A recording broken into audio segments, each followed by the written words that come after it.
Yeah, man, real bumbo clock and I set the volume 8. This is the music from the my niggas. Yeah, man. Oh, ribby dim, ribby da. Hey, hey. La la la la la la la la la la la la Lord. You man a tribute for Black Uhuru Ray. Hey, hey, hey. Broken microphone, mystic lover sound, a dream of soul. Will my head alone, living in Zion, but Babylon. Broken microphone, mystic lover sound, a dream of soul. Will my head alone, living in Zion, but Babylon. Por soñar soñé que todo cambiaría, por pensar pensé. Luchar a sangre fría sin perder la fe. Viviendo el día a día, más con sentimiento que marcó mi sinfonía. Darle pan al que no puede comer, darle bendición al que sepa renacer. 3000 errores solemos cometer, pero solo un gran hombre lo sabrá reconocer. Y me di cuenta hoy de tantas cosas, algunas crudas, otras bastante hermosas. Solo más sabios, personas poderosas, no aquellos bastardos que destrozan nuestras prosas. Es la perdición, mala situación de manchar tu corazón por tu mala acción. Dame una razón para darte mi perdón. Siento que tu alma se consume como el humor esteblón. Derramo poesía, arte mensajero que reclamo cada día. Pretendo ser sincero, más comparto mi alegría con todo caballero que mantenga la presión cuando andamos bajo cero. Sentimientos perdidos con calma, malos actos mancharon tu alma. No pide perdón quien dispara el arma, no sabe que un ladrón se bate con el karma. Broken microphone, mystic love sound, a dream of soul. Real my head alone, living in Zion, but Babylon. Broken microphone, mystic lover sound, a dream of soul. Real my head alone, living in Zion, but Babylon. One I can get respect from volume 8. My niggas on volume 8, this is key on the studio respect. Alright, alright, alright. Bad boy kills, criminal of sound and rich. Money is a gun for me. Respect the nation. Below the time like this, bad boy kills, criminal of sound and rich. Money is a gun for me. Respect the nation. Below the time like this, bad boy kills, criminal of sound and rich. Money is a gun for me. Respect the nation. Oh. La la la la la la la la la la la la la. When I can just smoking from the studio of the on. And when I can just put nigga on the floor. When I live a sound. Oh them, ah. Bye bye rhythm, bye bye sound in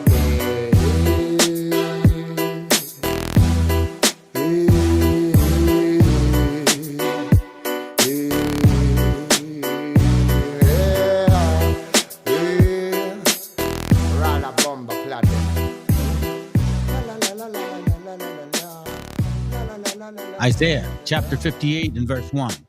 Cry aloud, spare not, lift up thy voice like a trumpet, and show my people their transgressions, and the house of Jacob their sins.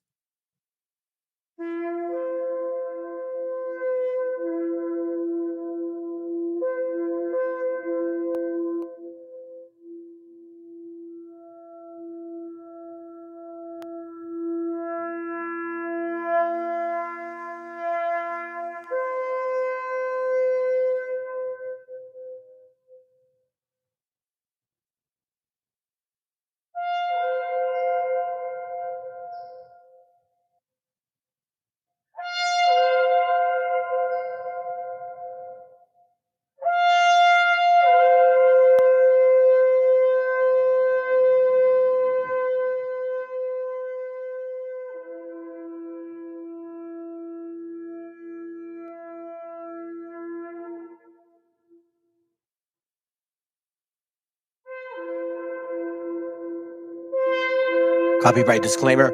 This content does not belong to Bible Chronicles or claim this intellectual property. The content provided today has and always will belong to the content owner. Bible Chronicles did not have any affiliation with the owner of this property. As mentioned, Bible Chronicles did not intend to make use of any material for the purpose of harvesting gain. However, Title 17 of United States copyright law states material in use can only be done when it's for theological or general educational purposes, and thus Bible Chronicles believes that this principal material falls under fair use, which honors protection under Section 107 of the same U.S. copyright law. Yeah, man.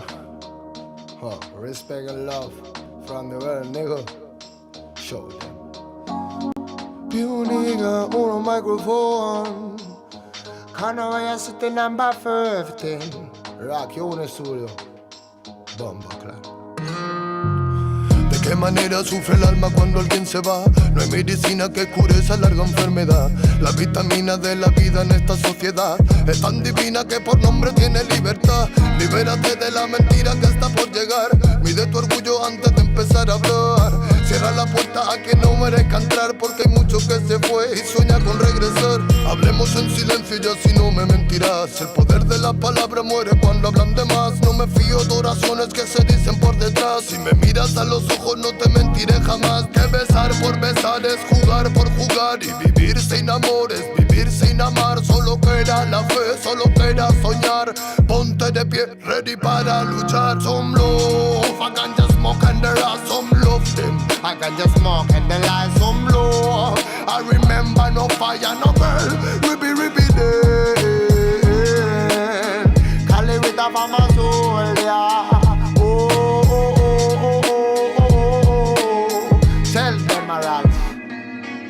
¿De cuánto tiempo hablamos cuando hablamos de querer? Si la mitad lo malgastamos solo en comprender. ¿De qué manera es más fácil aprender? Que nacemos para ganar y morimos al perder. No puedo dejar de animarte, que cuando te caigas debes levantarte. Llegué para contarte que no todo artista muere por su arte. Traigo el honor de un humano con valor que utiliza poesía para respirar mejor. Escribo prosa para vengar al amor y recuerda aquella rosa que tiraron al contenedor. ¿Dónde se quedó el amor? Hey, I no voy a sitio on no microphone forever never. Tell me, roll some love. I can just smoke and the light. Some love them. I Rastafari my life. Some love. I remember no fire, no burn. Ribby day. I live with a farmer soul, yeah. Reggae man a farmer warrior. Warrior day.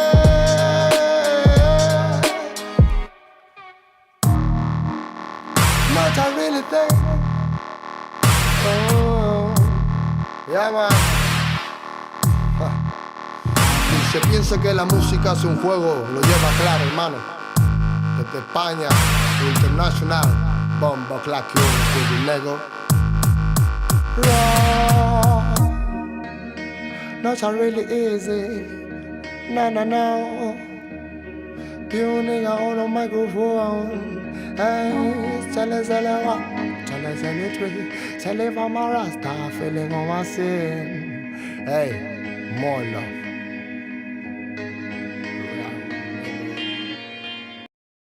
El autor viene a decirnos con mucha firmeza y gran convencimiento lo mismo que nos decía en el siglo XVIII el barón de Holbach, ¿no? Un filósofo francés de origen alemán. Si nos remontamos al comienzo, entonces hallaremos que la ignorancia y el temor crearon a los dioses.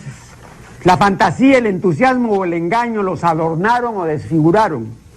La debilidad les rinde culto, la credulidad los conserva, la costumbre los respeta y la tiranía los apoya para que la ceguera de los hombres sirva a sus propios intereses.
Okay, alrighty, man, alrighty. I think you guys can hear me.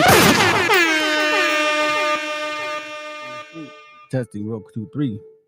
One of those 3, 4, 5. Oh, here we go. That's it. All right, sounds good. Good. Hold on a second.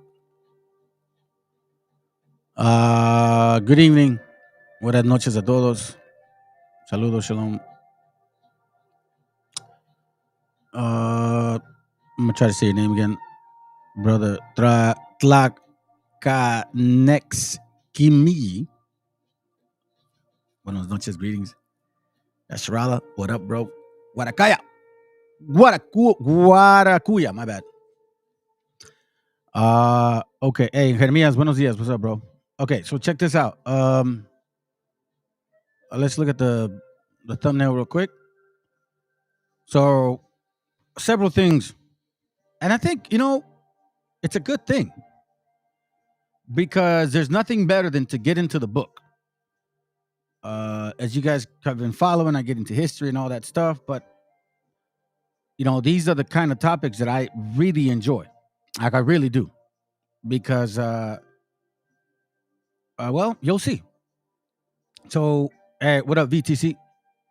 So, I'm not here to tell you what to listen to or what to believe or not to believe. Listen, you guys are grown ass people. What I'm going to do is I'm going to present to y'all what I have learned, and I'm not going to talk about it. I'm going to show you. And then I'm going to give you some historical understanding of things, beliefs, doctrines, materials that other people may believe. And I don't want you brothers that I talk to get confused by it because some questions have come about. So let's tackle it. You know me, man. I don't know any other way but to get to work. You know what I'm saying? Let's get to work. ¡Viva México, cabrones! That's right. That's right, old lady. That's right. That's what I'm talking about, man. All right, so check this out. Let's begin. So we're going to tackle a few things, a few topics, and I just want to, I'm going to I'll take my time as best as I can. I will be extremely respectful tonight. I'm not going to try to cuss because I believe there are going to be some people that are going to hopefully suggest this to their wives, husbands, or even kids.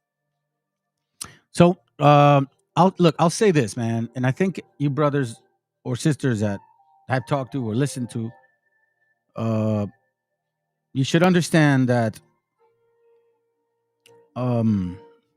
if you really are about this book, right, you should pay attention to the stuff that this book is saying to you guys.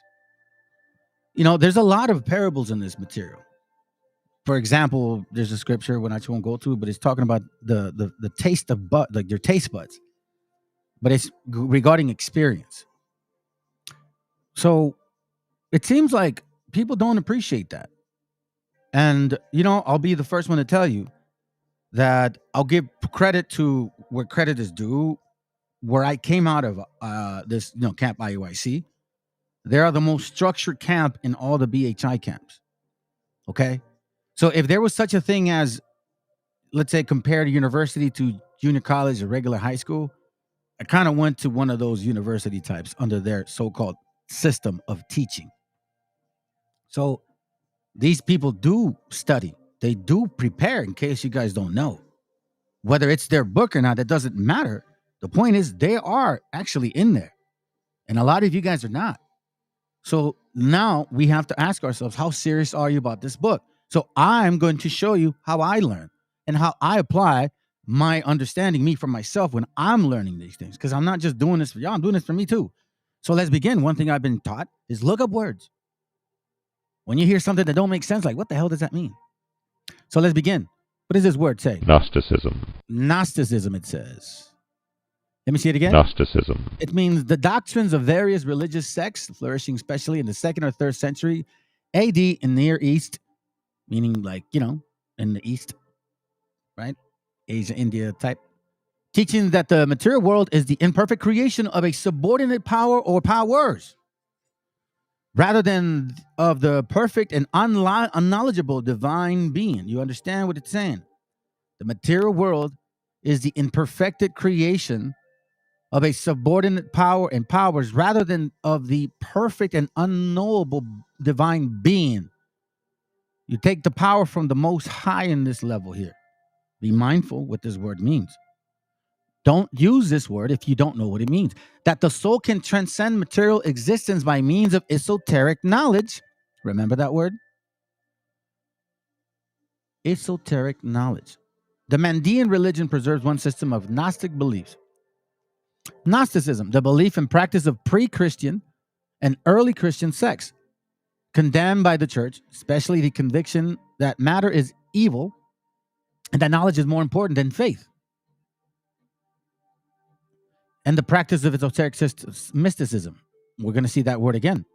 You'll see this word being used often. Cananism, Manichaeism, Valentinism. So let me touch on this real quick so you can see what we're looking at. It says a belief in 4th century Gnostic sect, especially that Old Testament concerns a demiurge and not God, and that Cain, whom they revert, had been maligned. Cainite. So what does this word mean? A powerful creative force, a deity of Gnosticism and other religions who create the material world and is often viewed in the originator of evil. Remember that variant. That's very, very interesting word. I think you saw that before, right? Let me go back because I think my eye caught it and I didn't. Let me see here. Where did you see that, bro? Oh, okay, you guys are talking about something else, maybe. Let me see. So, anyways, let's continue, Mike, because I really need to know these things. Now, what exactly is this kind of going to? Okay, because not too long ago, I heard some things, and I have heard of this book, and well, you know, before I start really dabbling into it, I kind of go into its history, and I kind of logically think about, okay, what a coincidence, right? All of a sudden now we got a lot of material. You know, first it's the what's that other one? The Dead Sea Scrolls, and then, you know, like the letters of I forget what. Anyways, we're seeing a lot of these things occurring. This is nothing new. There's nothing new under the sun. So now I want to show this to you guys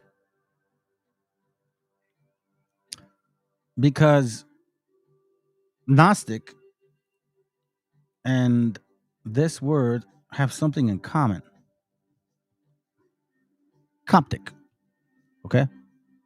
It's a group of closely related Egyptian dialects, representing the most recent development of Egyptian language, historically spoken by the Copts,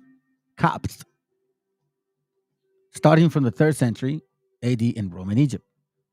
Coptic was supplanted by Arabic in the primary spoken language. Okay? We're going somewhere. Be patient. Coptic, the language is called Egyptian. So its origin, it's Egyptian. The Egyptian language. Coptic also possessed the term Egyptios, Egyptian, derived from, you know, Greek, right? This borrowed from into Arabic, so to speak. So let's continue looking further. Coptic Orthodox, Coptic Catholic Church. Like, okay. The influence of, right? So now let me kind of see if I can get to this point. Unless I'm already there. Etymology. Yeah. So one of the other words that I wanted to consider is quift. This city here means something, okay? Now, Coptic, where is this at? This is Christian ethno-religious group indigenous to North Africa, modern Egypt. Originally referring to all Egyptians, the term Copt became synonymous with native Christians in light of Egypt's Islamization and Arabization after the Muslim conquest and blah, blah, blah. Okay? Be patient. I'm going somewhere. So we see this word relating to Egyptians. So now let's look at this. I found this very interesting. And this is why I sometimes wonder, and I mean, I don't wonder anymore. There's no coincidence. But I've had this book. I don't know, man. Honestly, I really don't remember when I got it. It's a little tiny, skinny book. You know, and I might have bought it maybe, I don't know, man. 2 years ago, maybe a year ago. I cannot remember. Maybe more, maybe less. I don't recall. It's a little thin, skinny book, and I think I might have bought it at a library. It's called The Legends of Ancient Egypt. I'm going to show you some pictures. The reason I'm sharing this is because I remember hearing a word similar to this word, Coptic. And I'm like, all right, so if there are people like, okay, let me find out what the hell this means then. So then I keep looking, the term, it means Egypt. But then all of a sudden I come back and it says the Arabic word quipt, which is this one, right? Remember that?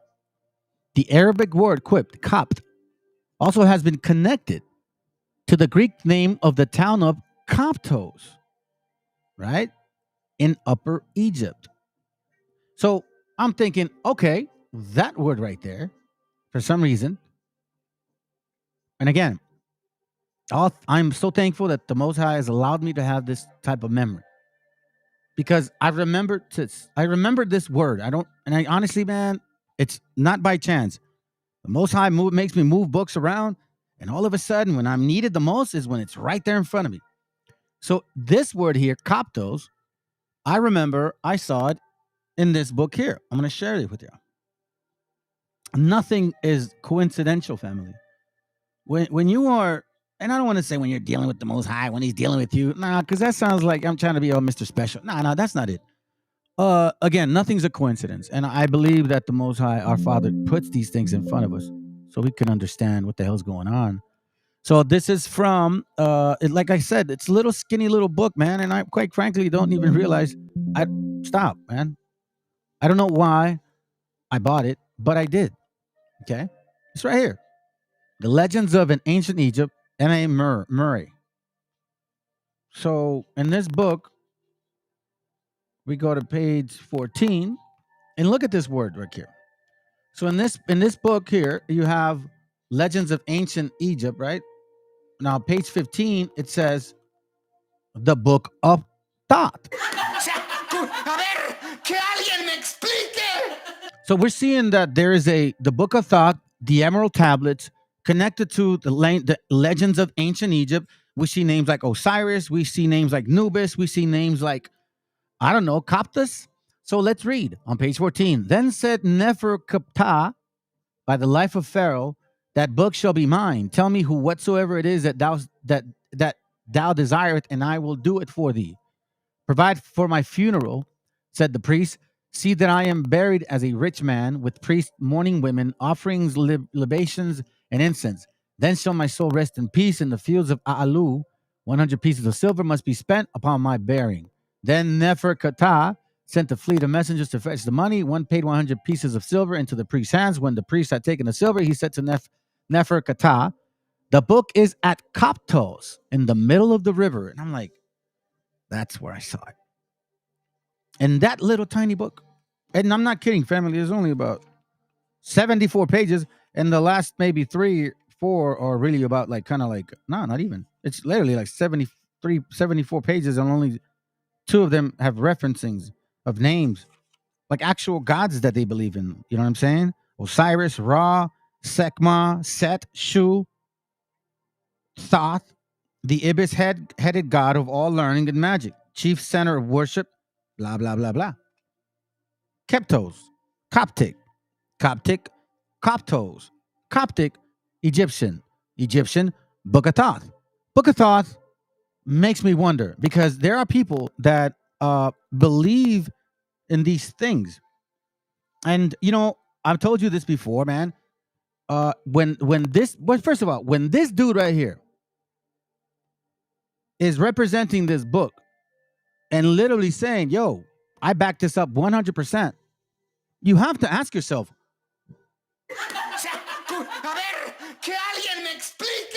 let's listen in.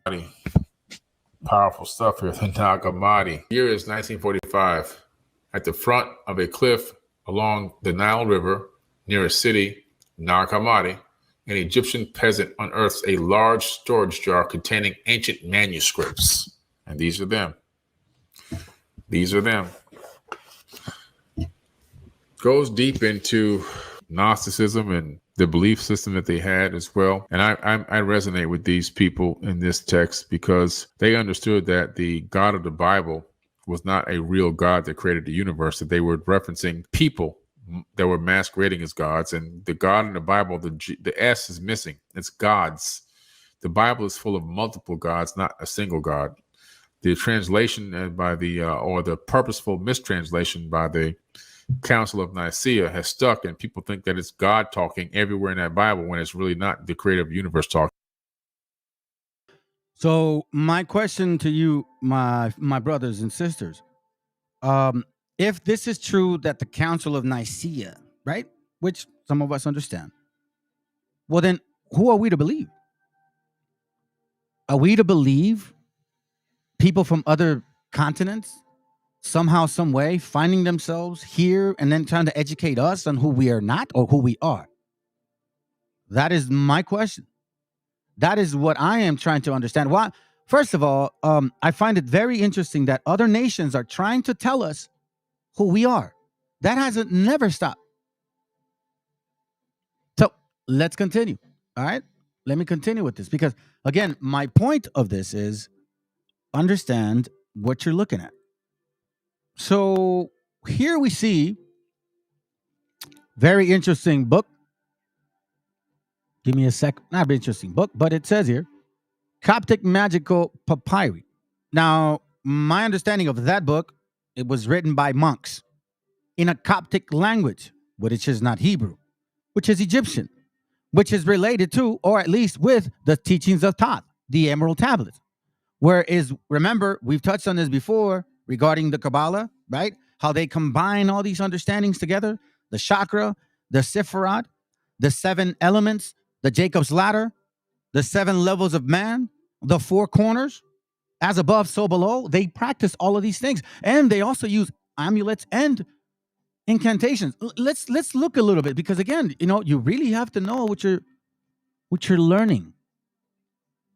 In previous posts, we have discussed pagan and Gnostic influences in Coptic language magic. Once again, the book that we have here, remember, it says page 15, so the king gave orders and the royal barge was prepared, and in it, Neferkaptah, Ahura, and Merab sailed up the river to the southern lands as far as Coptos. Coptos is the city where the language Coptic or Copt originated. Once again, the influence of Coptic language magic. We know, remember the origin of things. I think we're adults in this. I think we're adults. You know what I'm saying? I think we're adults. I think we can read. Excuse me. It says here, so readers would be forgiven for thinking that all such texts are full of Greek, Egyptian, and Scythian deities. The bulk of our manuscripts, however, date to between 5th and 11th century CE, a period of most of the major of Egyptians were, or at least nominally, adherent to this form of Orthodox Christianity. It says here, Christianity was a dominant worldview, and the magical texts therefore reflect this, and seems to adhere to some kind of Christianity, even if they are not always strictly Orthodox. But what does this Christian magic look like? Christian magic. So let me skip this real quick, because that's kind of going a little bit into this other stuff. So this is Coptic right here, which is what the Nag Hammadi is written as. This is not Hebrew, though. Last time I checked, at least what I have learned about myself is I'm a Hebrew. Why would I believe in Coptic? Why would I put much more weight in that? Unless it really had some, sincere, non-wicked ass roots. But when I look into this whole particular, genre, or at least I should say,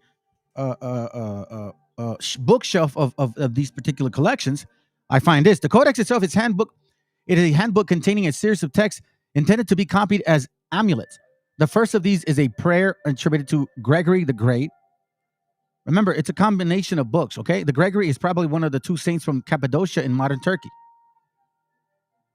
Okay, so it says here, this is the prayer. I'm not going to read it up, but it's a prayer and an exorcism. Well, I wrote, I, Gregory, the servant of the living God, that it might become an amulet to all who receive it and read it. That I might overthrow every operation about these through evil men, blah, blah, blah. But it's in actual exorcism, more of a prayer, an incantation. The prayer that follows contains few of characteristic features of the other magical texts. Now, we know, historically, I've showed you that's the particular book that these BHI people came from. They were using Kabbalah, teaching, Sifra, drawings, all those particular type of, designs with incantations, prayers in that so-called Yiddish Hebrew language, wannabe Hebrew language. But again, you have to know the root before you really, really put weight on this. Just like the example I gave you guys, man. Your sins better not weigh more than a feather. And that's also considering this. The prayers that follow contains few of characteristics, features of other magical texts. Magical names, characters, and vowel sentences are absent. The text seems to present itself in a particular powerful prayer. It's in part through its connection to Gregory the Great, a saint. The fact that it promises to protect against enchantments and later magicians. So now, in case you guys don't know this, let me just go to a basic, understanding here. We see this in Acts. And as a matter of fact, we're going to be in Acts, by the way. So stick around. You're going to like this, I think. And you better take notes because I'm going to go deep on Acts 10. Acts 13:6 says it. Barnabas and Saul went all the way to the city of Paphos on the end of the isle where they made a Jewish man named Bar Jesus. He practiced witchcraft and was a false prophet. This man was trying to teach this guy here. So you see this? Practiced witchcraft and was a false prophet. Trying to teach him about the word of the Most High. You see how you have to be mindful. And then, matter of fact, in this book, this actual Acts book, it talks about how a bunch of people put all the books together to burn them because there was many books of incantations and magic. You have to read Acts, man. Acts is a very good book. If you want to understand the New Testament, you got to read Acts. That's the only way you understand the New Testament. To connect it to the Old. The fact that it promises to protect against enchantments and later magicians, magoi, also implies that its user thinks of it as a being magical. Like, for example, don't people put on the cross around their neck thinking that it's going to keep these evil, wicked spirits away? Don't they do this? Don't Raza do that? Doesn't Raza put La Virgen Maria in front of their house thinking that she is going to push the spirits away?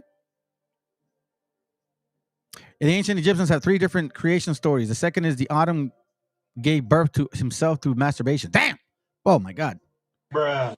Wait a minute. Who are you? Oh, that's crazy. Let me see what you got, brother. The Greeks identify Thoth as Hermes. Yeah, exactly. The messenger of God. Yeah, that's very correct, man. And we're going to see that. And this is why it's very, very, you got to be very mindful how when you have, like, for example, you have a book that is cross-referencing and its roots are, and its branches are somewhat reaching over to other material, which still includes what you're learning. You got to be mindful because we're talking about magical incantations, meaning spirits. Remember how you know how they say you are what you eat? Well, your mind is what you read.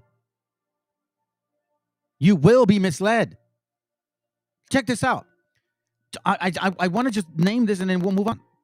The next two texts are well-known pairs of documents. The letter of Jesus and Akbar. Also, these texts were apocryphal, and thus were never included in the canonical Christian Bible. Ancient Christians were fascinated by these letters, claiming as they did to contain the only writing directly attributed to Jesus. In this text, Abgar is the king of Edessa, a city in modern Turkey, who is said to have heard of Jesus and to have written him a letter inviting him to come and live in Akbar city. Do you follow? This man invited Jesus to come over and hang out. Live with me, bro. And replace him as a king. Get off your donkey, bro, and come and roll with me, Ak. You know what I'm saying? Promise, family, I'm not going to cuss. In this response, Jesus praised Akbar in believing in him despite never having met him. And although he politely declined the invitation to visit, he promises that pinning the letter, okay?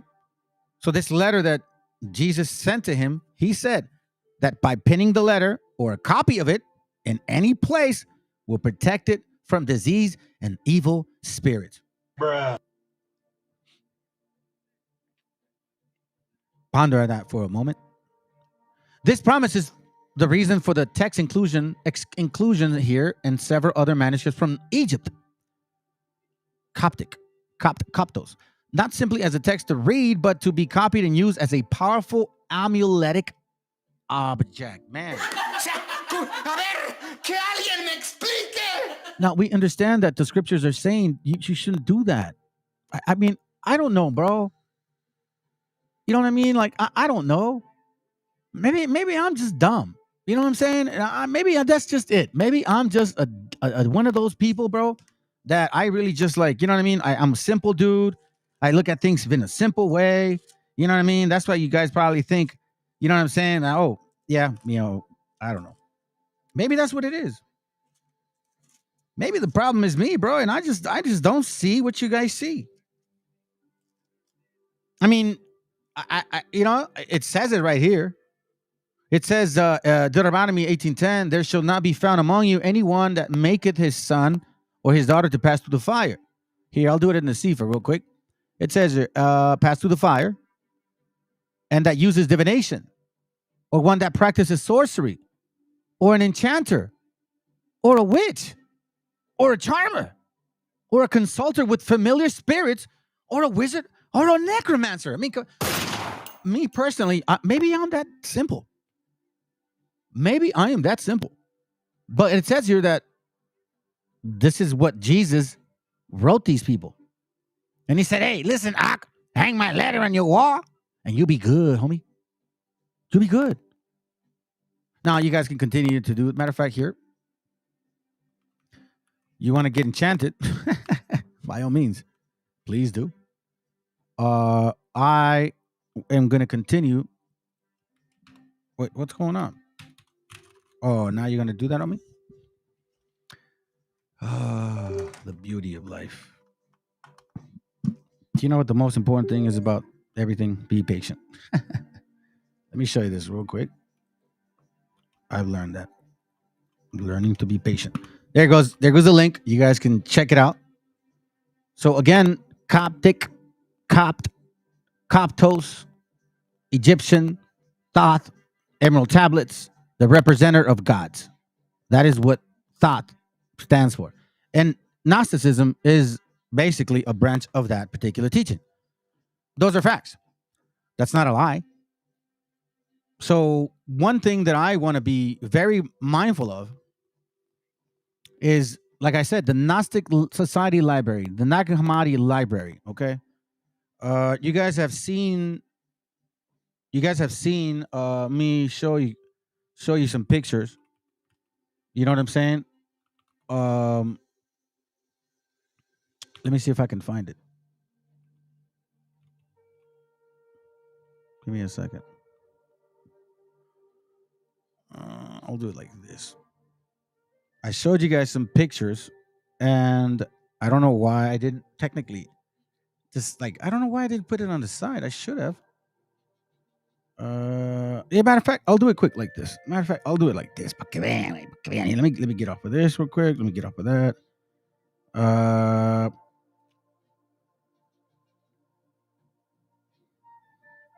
Let's see. Select.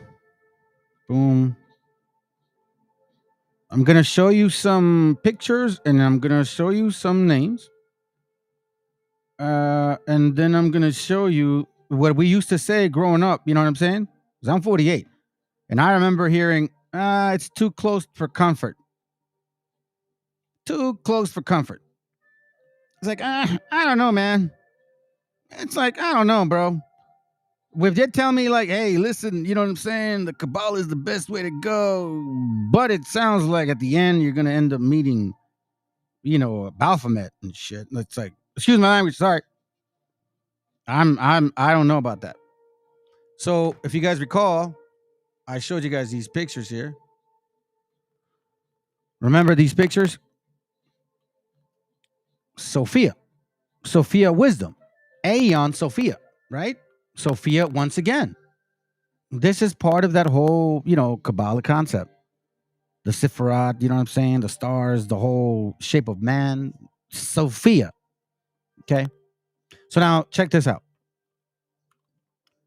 Sophia. We see her 3 times found in here. We see Rabbi James talking about this. I'll see if I could read it, maybe. But I'm focusing on this right now. It says here,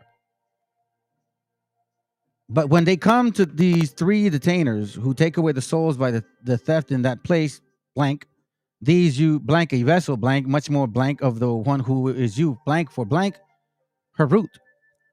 You too will be sober, blank, but I shall come upon the imperishable knowledge, which is Sophia, who is in the father and who is the mother of Akamath.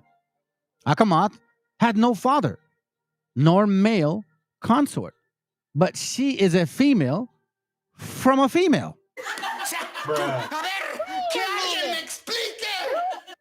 you? She produces you without a male, since she was alone and in ignorance as to what lives through her mother, because she thought that she alone existed. But I shall cry out to her mother, and they will fall into confusion and will blame their root and the race of their mother, but you will go up to what is yours and will blank the pre-existing one. You guys are following this?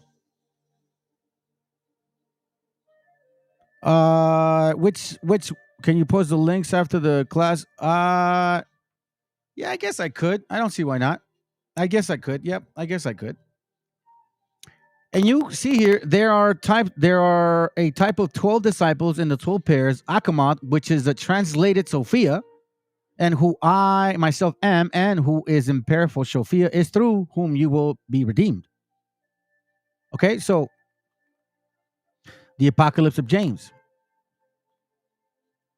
The first apocalypse of James, part of the Hammadi. Do you understand what we're going here? Do you know what I'm saying? Many other Nakamadi texts speak of goddesses in reverence as well. Here, I'll show you this one. This is from a heavy duty book.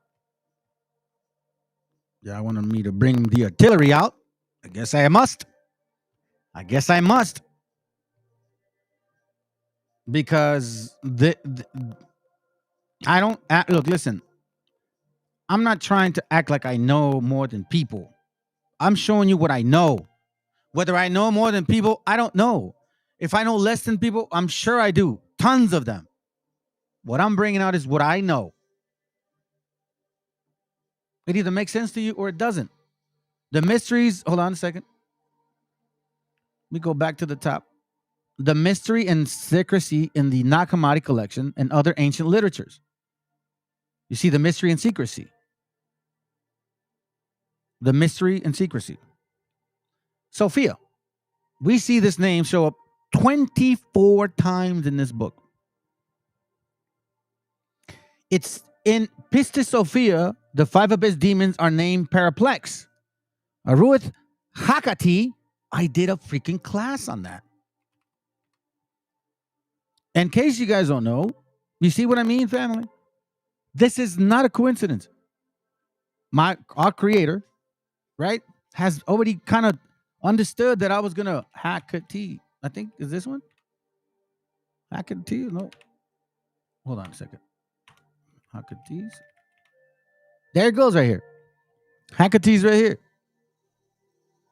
I actually did a class on this. It's right there. Hakatis equals liberty. We had gone into this particular point. If you guys ever get a chance, matter of fact, I'll put the link there. Because it's all connected. Now, it's like I'm coming in full circle with these things. It's not a coincidence. That was a while ago. About maybe 3 months ago, maybe. Then it says here, the name Corey itself is interesting. Fine. Okay, so let's continue. 1. Pistis Sophia.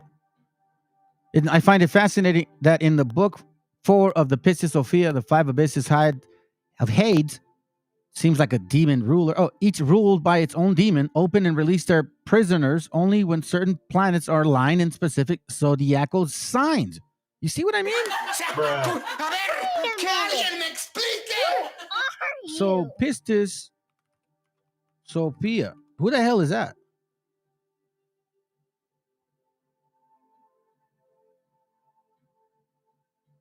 Are we back to this again? The Queen of Heaven? Is this it? Sophia.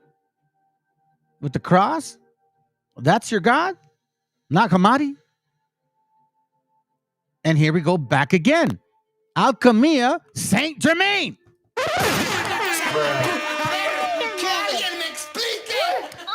Do you understand what I'm talking about, my gente? Now you see what I'm saying? Saint Germain. Saint Germain. I literally just walked away from this particular thing not too long ago. I also did a class on that. I'll show you real quick.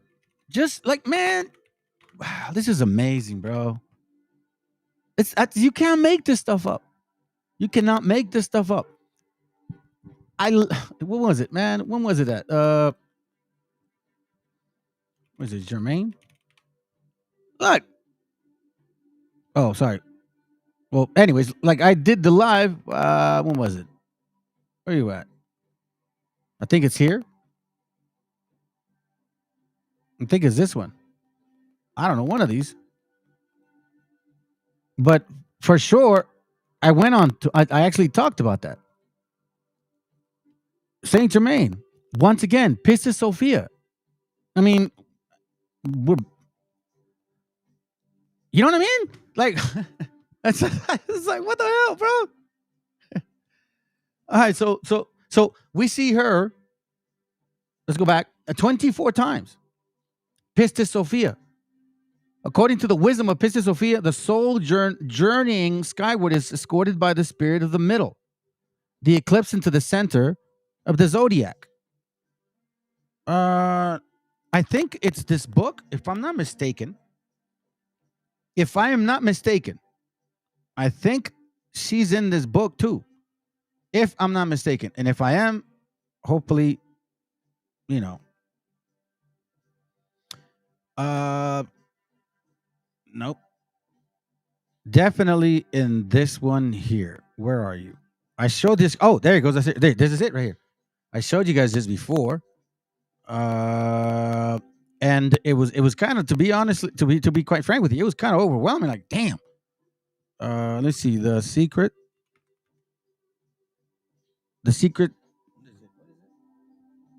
doctrine.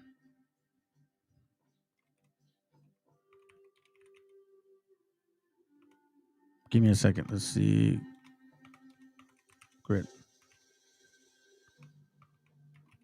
Doctrine. Let me see if I see it. There it goes right there. Oh, shoot. Yep, there it goes right here. Remember this?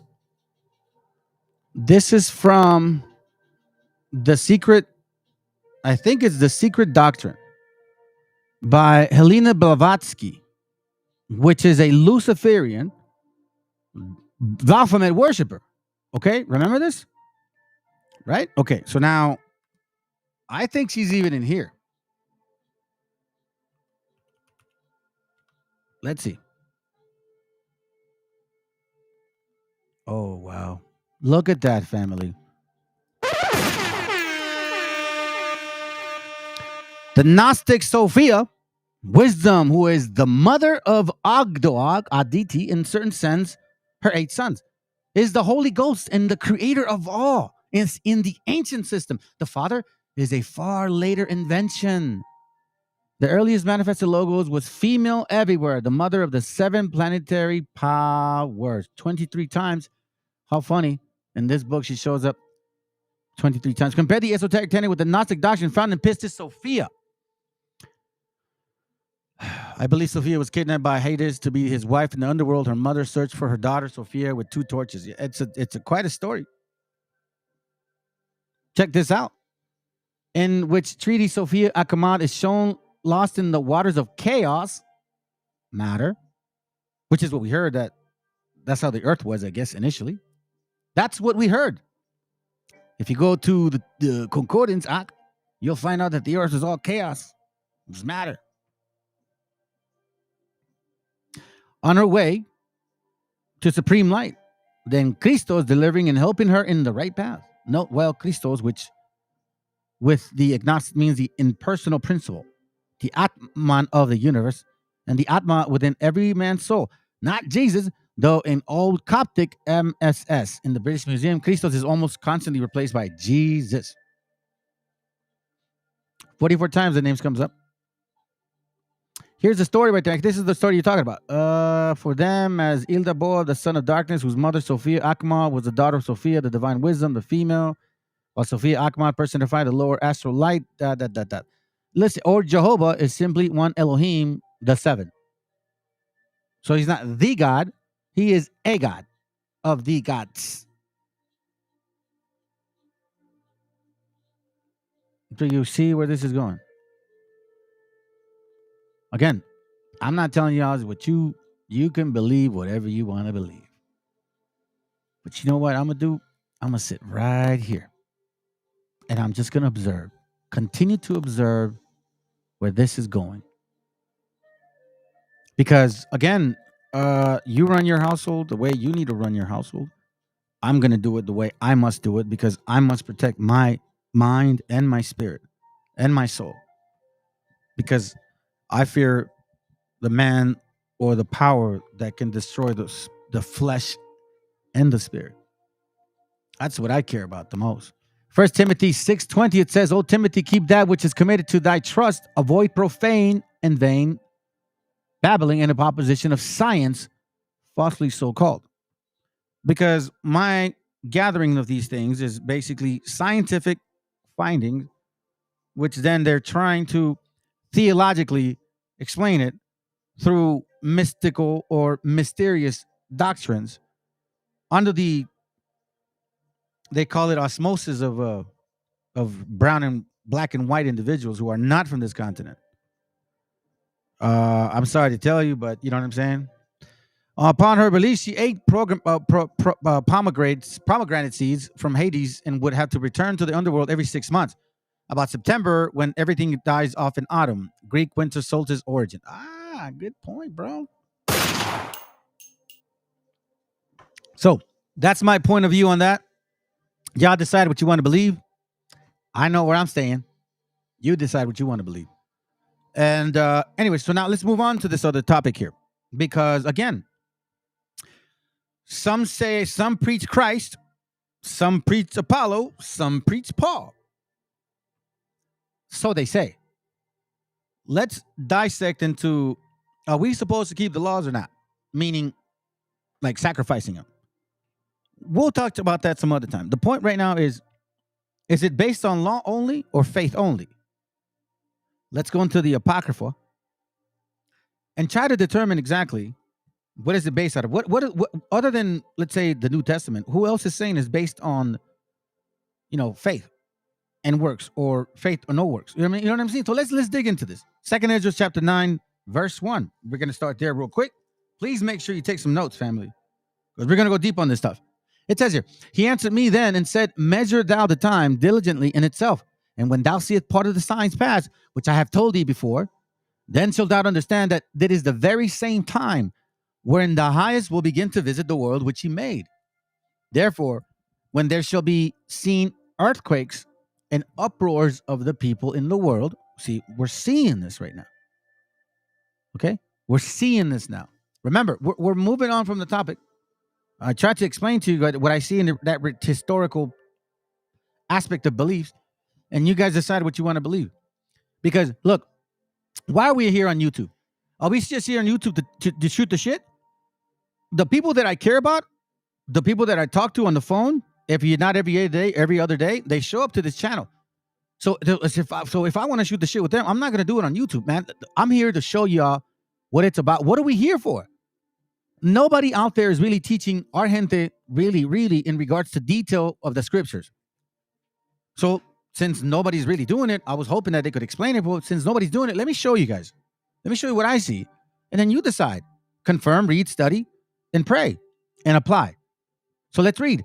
2 Ezra 9:4. Then shalt thou well understand that the Most High spake of those things with the days that were before thee, even from the beginning. Let me read that again. That the Most High spake of those things from the days that were before thee, even from the beginning. So this was meant to pass. For like as all that is made in the world had a beginning and an end, and the end is manifest. : That means that there are some instructions involved to what is actually being stated right now. Okay? That's what colon means. So it says, excuse me. Even so, the times also of the highest have plain beginnings and wonders and powerful works and endings in effects and signs. We know based on, I believe, Ezekiel or Isaiah, cannot remember, to be honest. Somebody posted, I don't recall, where it talked about the waters were going to be raised to the point where it's like it's going to be at the knees, at the hips, at the chest, and at the neck. That once the actual truth flourishes, truth will come out and it'll just be overwhelming, right? So we see that these things are going to be manifesting. Endings in effects and signs. What have we been seeing? Now our hand is starting to realize, wait a minute, hold on a second. Wait, hold on. In 1492, we were this? Yeah. We studied this? Yeah. We use these words? Yeah. Like, for example, my brother and I were talking on the phone, and, I'm trying to learn the Nahuatl, right? So if you say Nahuatl, it's not Nahuatl, and it's not Quetzalcoatl, it's Quetzalcoatl. Okay, so it's like at least I'm trying to get better. I think I even try to practice the tet. Anyways, so the point being is Nahuatl. It's like Nahu. It's like Yahoo. Nahu. Yahoo. Nahuatl. Yahuatl. You see how similar it is. So, again, from the very beginning, we've been told, listen, you're going to fall. Even our gente here in this continent had a premonition that we were going to fall and we would be regaining ourselves back again. We understood that. The story of La Llorona has a lot to do with that. But let's continue. Even so, the times also, the highest has plain beginnings in the wonders and powerful works and in endings and effects and signs. And everyone that shall be saved,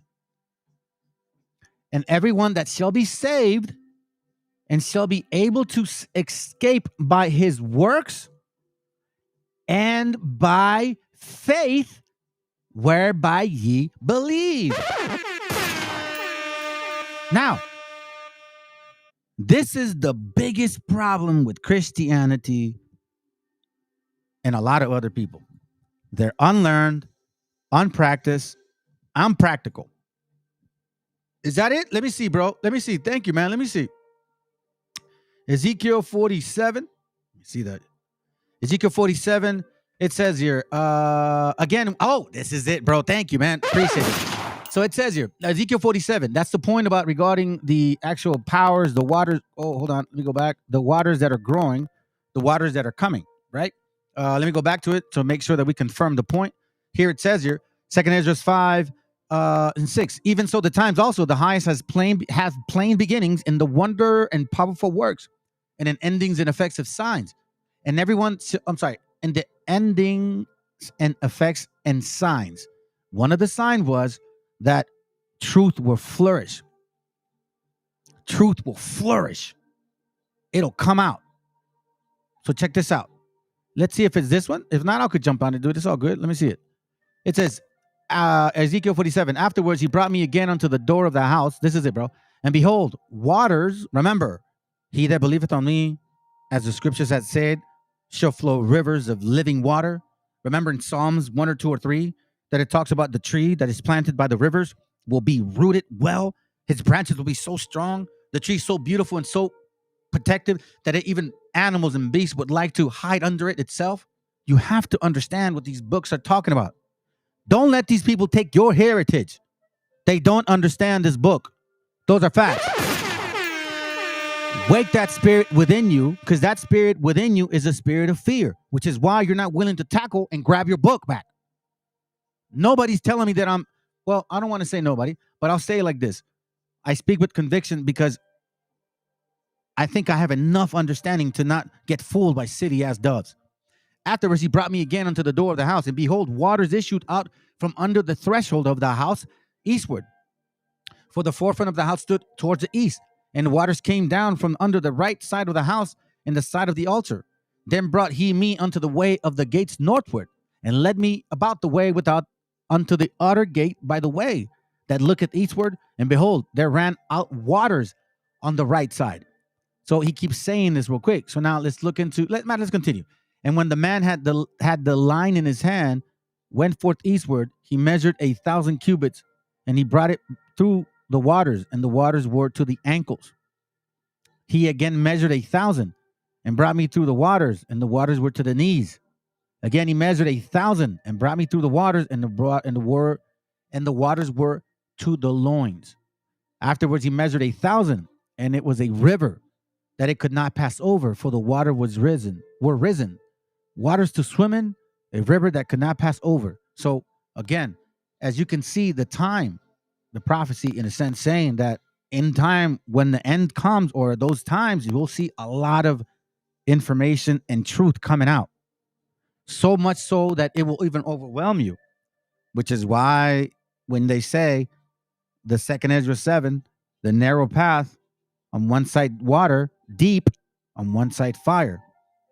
You can either burn through sin, or you can drown with misunderstandings. It's really some of those things that you have to really consider. So again, let me go back to this. The point being is that everyone that shall be saved, 2 Ezra 9:7, going back to the point, that everyone that shall be saved and shall be able to escape by his works and by faith. By his works and by faith. Right? So let me go back to this here quick.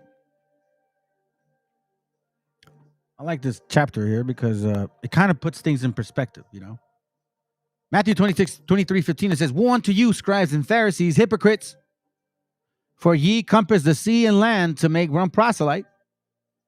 And when he is made, you make him twofold more the child of hell than yourselves." You go around and try to say you're an expert and you're a teacher and all this and that, and all you end up doing as a so-called teacher is you cause more confusion. You go and try to convert people, say, "No, man, you know what I mean? This is the understanding," and you put them in the deep sea and they drown. Completely drown. "Woe to you, ye blind guys, which say, whoever shall swear by the temple, it is nothing," but it's really more about the blindness. You don't even know what you're doing, but yet you're suggesting it. You fool and blind again. Here he calls them blind again. "Ye fools blind and blinds, for whether is greater," verse 17, "the gold or the temple that sanctified the gold?" He kept calling them blind. Blind? You blind? Was it verse 24, I think? Yeah, ye blind guides, once again. These are supposedly masters of the law. Teachers, supposedly. They say they know the Bible. "Oh, I've been teaching for 10 years. I've been teaching for 8. I've been teaching for 100 years. I mean, shit, man. You go to camp, you go teach on the streets and shit, and you end up beating people up. Did you really make them a convert, or you made them more of a freaking demon? You gotta really watch your actions. Romans 11:7. What then? Let me see. Romans 11:7 here. I'll do it in a simpler form. Romans 11:7. It says here, this means that only a chosen few of the people of Israel found what is of them were searching for. Oh, like what? Let me change it up here. I'm not used to that. Romans 11:7. What then? Yasharal has not obtained that which he seek for, but the election has obtained it, and the rest were blinded. Once again, according to what is written, the Most High has given them the ruach of slumber, eyes that shall not see, and ears that they should not hear, unto this day. Sometimes it's just like that, family.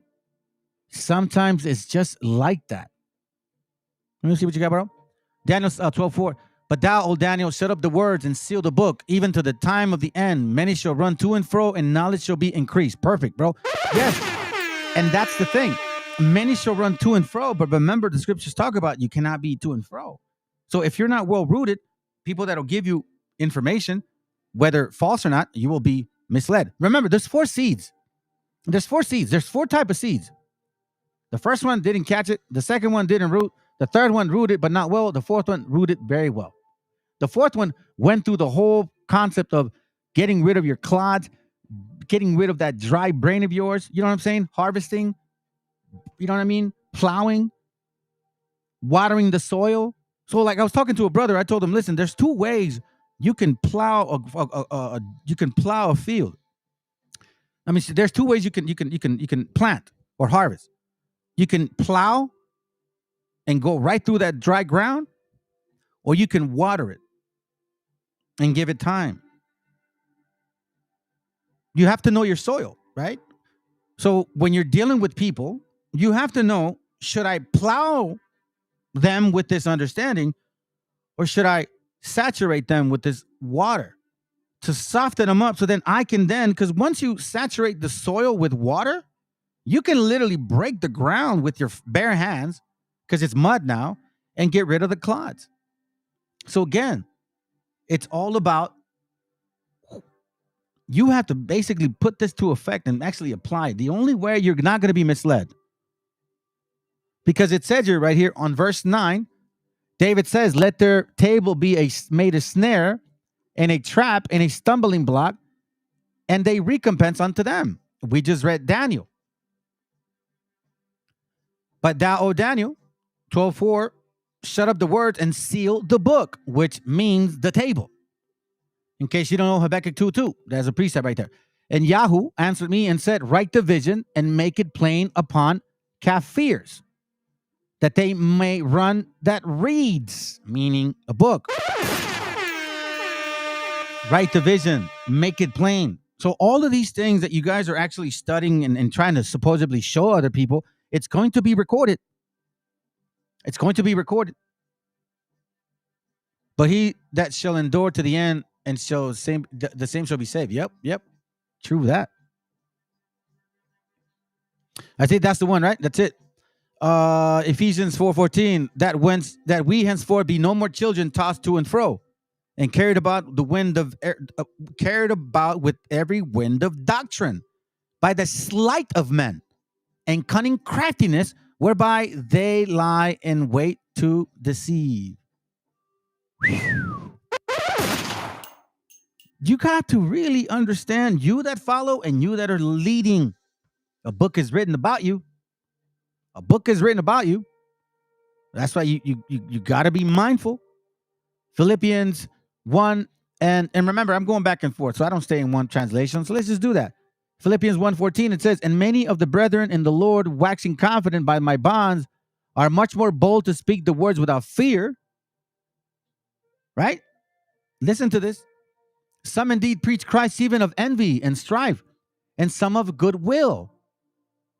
One preached the Meshiach of contention, not sincerely, supposing to add affliction to my bonds, but the other of love, knowing that I am set for the defense of the gospel. So here it says here that there's going to be a lot of different people out there, teaching about this with mad confidence, waxing confident, speaking without fear. But some of them will speak because of envy. Some of them will teach you because of strife towards another. And obviously some of also goodwill. It's up to you to determine that. Remember, birds of a feather flock together. One preached the Meshiach with contention, not sincerely, supposing to add affliction to my bonds, meaning for example, I guess Paul is having an issue with them. Like they're teaching, not really to teach you, only to make Paul look bad. But the other of love, knowing that I am set for the defense of the gospel. Again, to and fro also has to do with your spiritual discernment. When you respect somebody's lot and you sit back and say, yo, he's doing the work. I may not agree 100%, but he's not disrespectful. See, that's the thing about a lot of you guys, that you guys don't understand. You don't understand Paul. I don't know if you guys know this, but Paul is a Pharisee. He's a lawyer of the law. When you walk into an actual courthouse, and you have a representative, he's an attorney. He's talking to the judge. You have no clue what the hell he's saying. I bet you anything you guys don't. Well, when you listen to Paul, it's the same concept. Now, in case you guys don't know that in those times, and I'm going to show you because I think you guys really need to immerse your mind into this time frame. The only way you understand our book is if you actually embrace yourself into the historical aspect of this book. You have to ask, when were these times? What were people like? What were they doing? What were they thinking? What were they like? Who were their leaders? You know what I'm saying? None of us really ask ourselves those questions. So again, if you're out there teaching with sincerity, all praises to the Father for that. But most are not, I don't think. Now that we touched on this particular aspect, okay, let me at least show you let me at least show you, okay, why works and faith are applicable.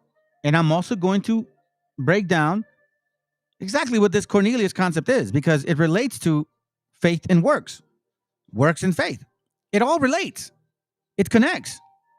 And if nobody shows you guys, then you're never going to understand. Christianity is not going to teach you. BHI is going to probably teach you, but they're going to teach you with a contention and an evil and envious spirit, because they're telling y'all that you are lesser than them, when in reality, you're superior than them. They don't want you to know that because it doesn't benefit them. So let's go to Acts. Acts chapter 11 and then verse 28. Okay. I'm going to point this out. Look, this is very interesting. And I don't find none of this as a coincidence anymore. Now I understand why the Most High put the path that I had. I'm going to show you something. Acts 11 and 28. And there stood up one of them named Agabus, and signified by the Spirit that there should be a great dearth throughout all the world, which came to pass in the days of Claudius Caesar. Now, why is it important to understand this? Who is this Claudius Caesar? Okay. You know, so funny, in high school, I can't say one of my favorite classes was history, but it was at that time, one of my favorite subjects. I didn't really read much, but I liked the history part that I heard. And then in this history class that I had, I think it was a senior year. I think it was senior or junior year. Junior or senior, I can't remember. The history teacher had an assignment for us to watch a kind of like a documentary soap opera type. And it was called I, Claudius. It was regarding the emperor of Rome of this time. Okay? So I don't know why I liked this show. I could never wrap my mind around why am I so interested in watching this damn freaking show. But I liked it a lot. I thought it was very interesting. Well, Claudius is mentioned twice in the New Testament in Acts 11:28. He's mentioned here, right? You see that. There would be a great famine over the world, which was interpreted. It took place in the days of Claudius. During the reign of Claudius, there were a number of famines. The carelessness of the predecessor had caused him to take stringent measures to ensure the steady supply of grain. So Acts 18:2 talks about that as well. We are told that Paul met at Corinth Aquila, como Águila, and his wife Priscilla, Jew, who had come there because Claudius had commanded all the Jews to leave Rome. All right. So now let me show you a couple of things here. So before Claudius took over, there was this emperor called Caligula. Okay. And Caligula was a very, I don't know, man. That dude was weird as hell. By the way, if I go fast, please let me know so I'll slow down. I really like this, okay? So I'm going to really try to take my time and kind of go through this. So stick around, family. I think you may appreciate it. So Caligula was the emperor prior to Claudius. Keep in mind that the people, the Hebrews, they're walking around in these cities here, okay, dealing with these people in these times. Let's kind of listen in a little bit.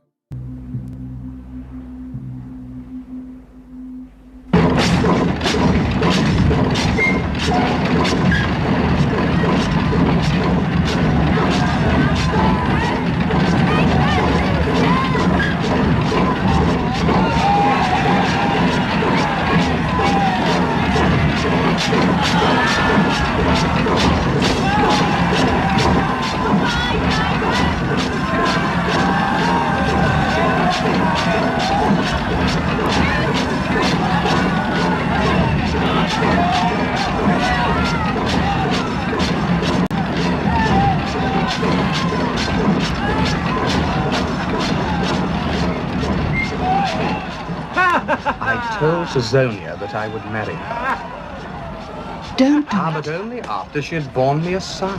How will you ever know it's yours? Don't worry. I've got her very well covered. Then you can be sure one of the guards will be the father. They're all homosexuals who've been castrated.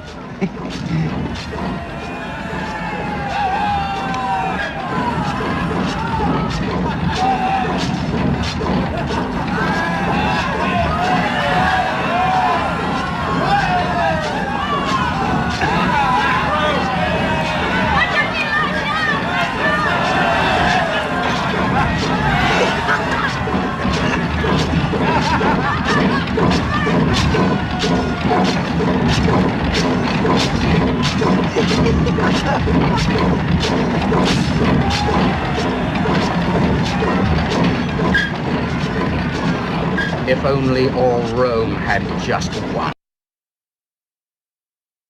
Okay, now you understand what I'm talking about. These are the times. Okay? So when you read about beheadings in the scriptures, or when you want to justify that Paul was teaching the Gentiles because he told Agrippa, yeah, even I wish you believe too. Yeah, he's using guile, dumbass. Excuse me. He's using guile because do you want to get your head chopped off? When there's still a lot of work to do, and he knew it. But let's continue. Again, you have to understand the times in order for the scriptures to make sense. If you could imagine, If you don't understand the times, how can you really understand the damn sense of things in these eras or these centuries?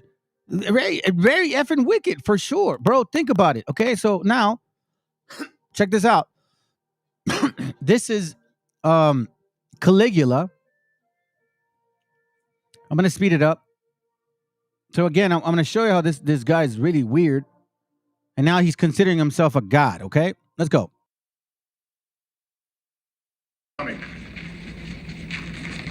Now, there is something that you ought to know before he arrives, so that you won't be taken totally by surprise.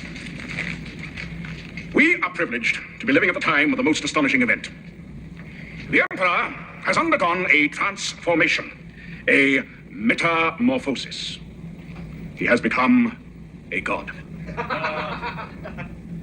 Now, that is unusual, to say the least. But that's the nature of miracles, to be unusual. And if it's the nature of some people not to believe in them, well, the more fool them. However, the Emperor doesn't want to make too much of it. He doesn't want any fuss or public announcements. He wants us all to behave normally. Yeah. And that guy right there, that's Herod.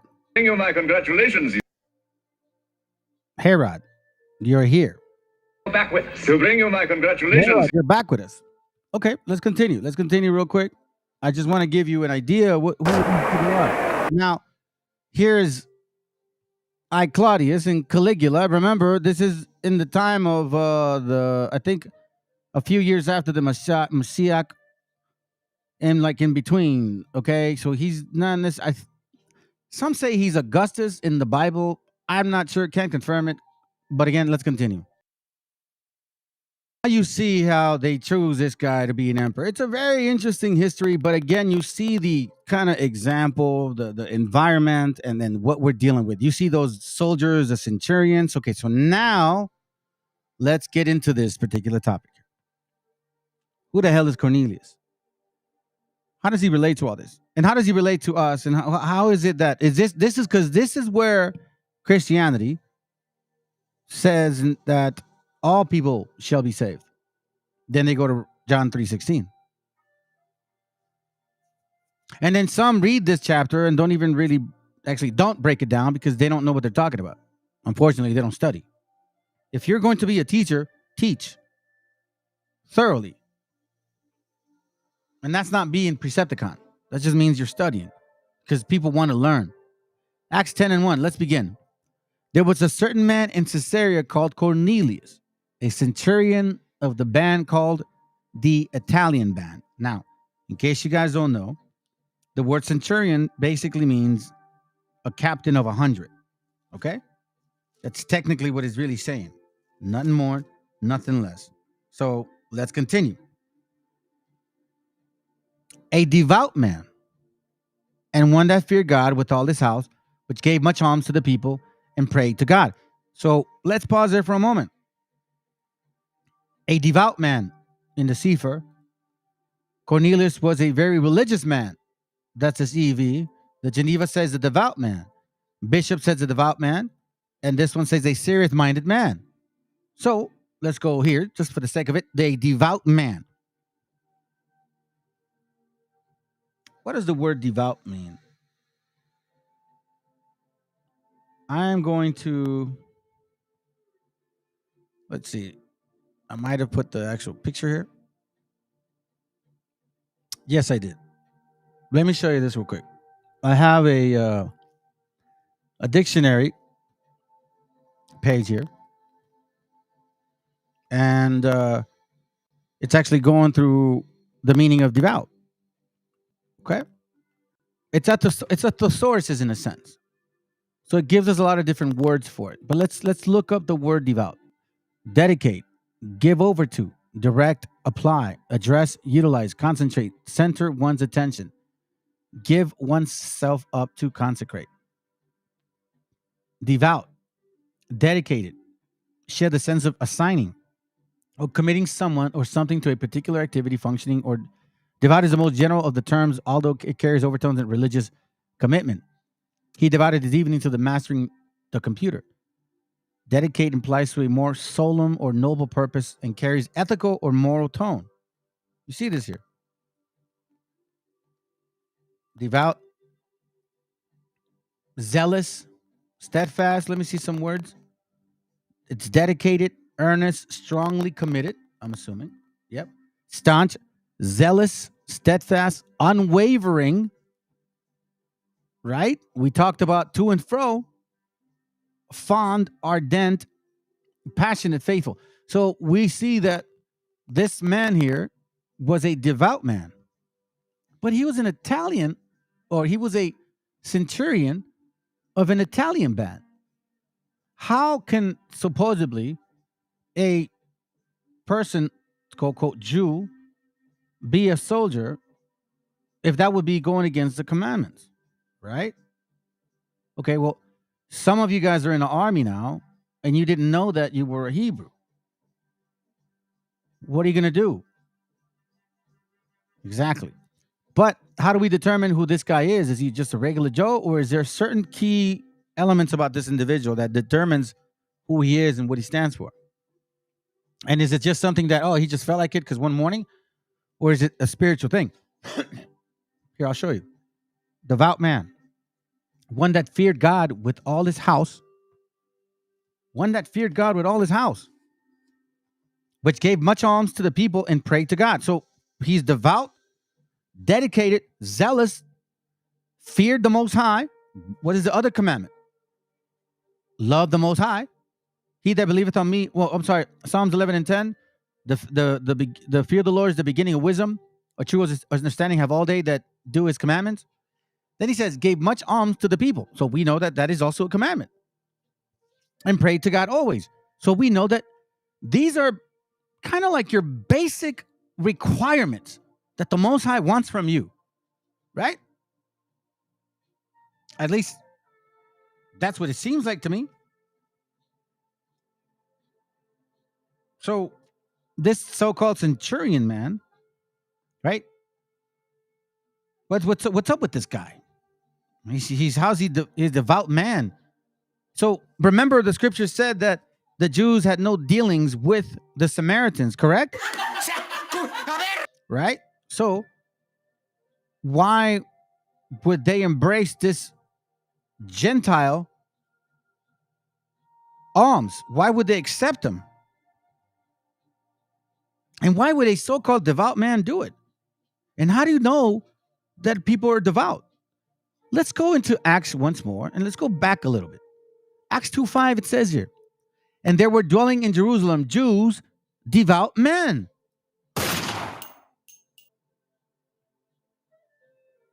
Devout men.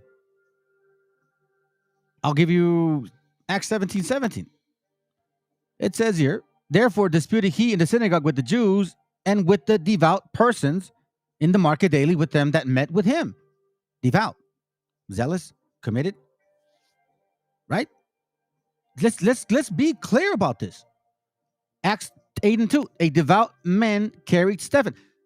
And devout men carried Stephen after he died. In great lamentation. Devout men. So when you die, for example, a family member of yours, like let's say you die, you want somebody that you know that was your family to carry you, right? So if we're about the if we're Hebrews, we're about the book, wouldn't you suggest that this also applied to us? Let's get one more.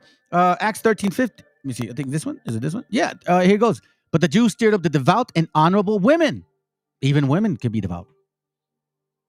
So it seems like devout, honorable, devout Jews, devout people that believed in the Most High, that believed in these scriptures, that believed in regarding who this person was. And one Ananias, a devout man according to the law. Oh, damn. So let's go back. Acts 10:2. A devout man, one that feared God with all his house, which gave much alms to the people. Which gave much alms to the people. Gave much alms to the people.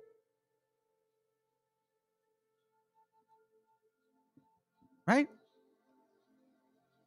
But before we go there, I almost forgot. Oh, you almost made me forget. Look, all right. 1 Timothy 3:5, it says here, for if a man know not how to rule his own house, how shall he take care of the church? So once again, if you're in Acts 2:10, like for example, myself, devout man, one that feared God with all his house, my whole house believes. It's not just me. It's not just me and my wife. It's me, my wife, and my children. The whole house. His whole house believes. Not just him. And gave much alms. That's a commandment. I think I'll give you one real quick if I can recall from the top of my head. Sirach 17:40, I think. Sirach 17:17 maybe. Let's see. Let me see. Hold on. Is it Sirach? Man, it's been a while, family.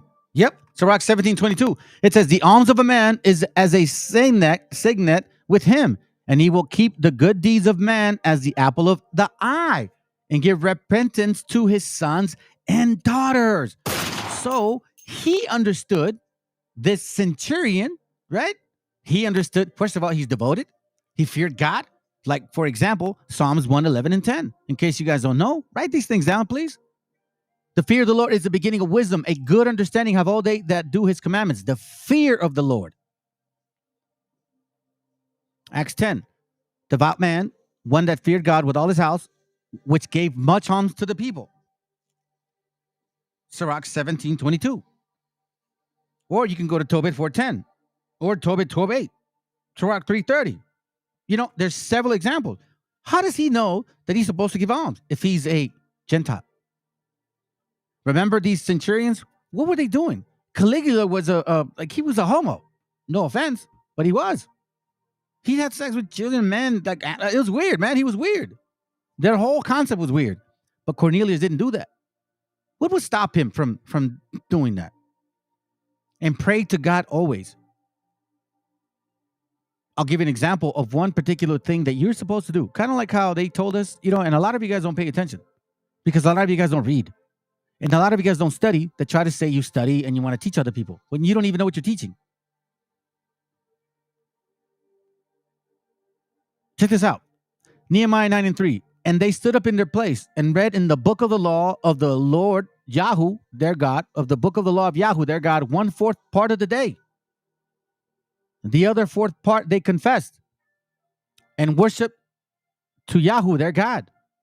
So 1/4 of the day they read, 1/4 of the day they meditated and prayed and asked for forgiveness of whatever they were going through. And the other 2 parts, they just meditated on the word.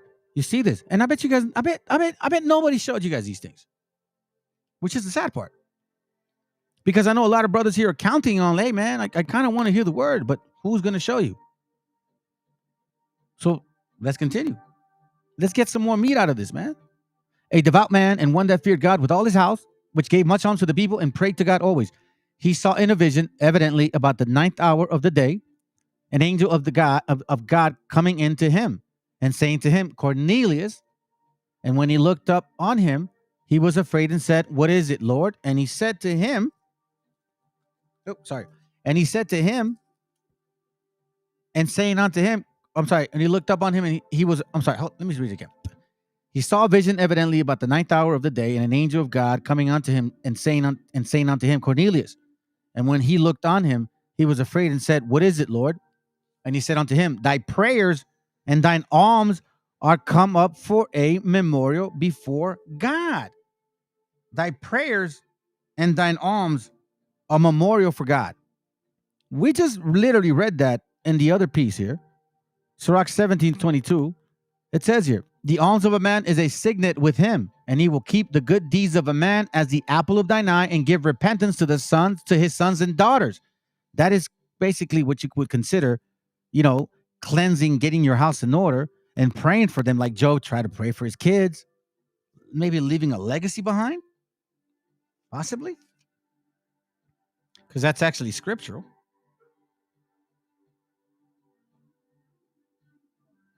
When and where other in the book did you see other nations doing what this guy's doing? Nowhere else. Nowhere else do you see what this guy has done. I don't see it. Let me see something real quick. But let's continue. Acts 10, chapter 4. And when he looked on him, he was afraid and said, what is the Lord? And he said, thy prayers and thy alms are come up for a memorial before God. Meaning the table, the books have been opened. And now send me to Joppa and call for one Simon, whose surname is Peter. And he lodged with one Simon, a tanner, whose house it was by the seaside. And he shall tell thee what thou ought to do. Okay? And when we had declared all these things, hold on, let me read it again. And when the angel which spake unto Cornelius was departed, he called 2 of his household servants and a devout soldier of them that waited on him continually. Another devout man. Someone he trusted, that he understood. Remember? His whole house believed. He didn't say the 2 servants believed. He said a devout soldier. So out of the 3 people that he sent, 2 of them were just servants. But he got 1 soldier that believed, devout. And when he declared all these things unto them, he sent them to Joppa, right? So let's continue. And on the morrow, they went, we see now that they went on a journey. All right? So as they went on a journey, here goes Peter. Acts 10:9. Peter went up upon the housetops to pray about the 6th hour. And he became very hungry and would have eaten, right? But while they made ready, he fell into a trance. And he saw heaven open and certain vessels descending unto him, as it had been a great sheet knit as the 4 corners, and let them down to the earth. Now, here, Christians go, you see, we could eat pork. If you don't know the scriptures, you will be easily fooled and convinced. And you'll go and kiss that white Jesus' foot. Why does he say certain vessel descending onto him? He saw heaven open and a certain vessel descending onto him. as it had been a great sheet at four corners. So 4 corners sheet in a vessel. I'm going to show you something. Write this down. Hosea 8:8. Israel is swallowed up. Now shall they be among the Gentiles as a vessel wherein is no pleasure. So, remember the vessels here that he saw in the verse 11? He saw a vessel, certain vessel descending onto him. And wherein verse 12, wherein were all manner of four-footed beasts of the earth, and wild beasts, and creeping things, and fowls of the air. You see this? Wherein were all manner of four-footed beasts of the earth, and wild beasts, and creeping things, and fowls of the air. Now, I want you to write this down, in case you don't know. Ecclesiastes 3:18. Beast doesn't always mean animal. And I said in my heart concerning the state of the sons of men, that God might manifest them, and that they might see that they themselves are beast. See that? That's why it's important to know and study and know the milk. Again, if you want to teach people, you should be able to teach them properly. Then he says here, but Peter said, verse 14, no, sir, no, Lord, for I have never eaten anything that is common or unclean. You see that? Common or unclean. Let me go back. Hosea 8:8. It says here, for Israel is swallowed up, and now they be among the Gentiles as a vessel where there is no pleasure. Gentiles are what? Unclean, right? You follow now? And the voice spake unto him again the second time, what God had cleansed, thou call not thou uncommon.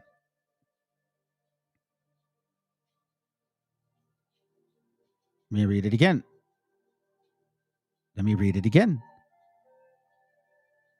And the voice spake unto him again the second time, what God had cleansed, that call not thou common. Okay. Or, I'm sorry, thou call not thou common. Wait a minute. Verse 15? Yeah. Wait, hold on a second. What am I reading? Let me see something real quick, family. Peter said, so Lord, Peter.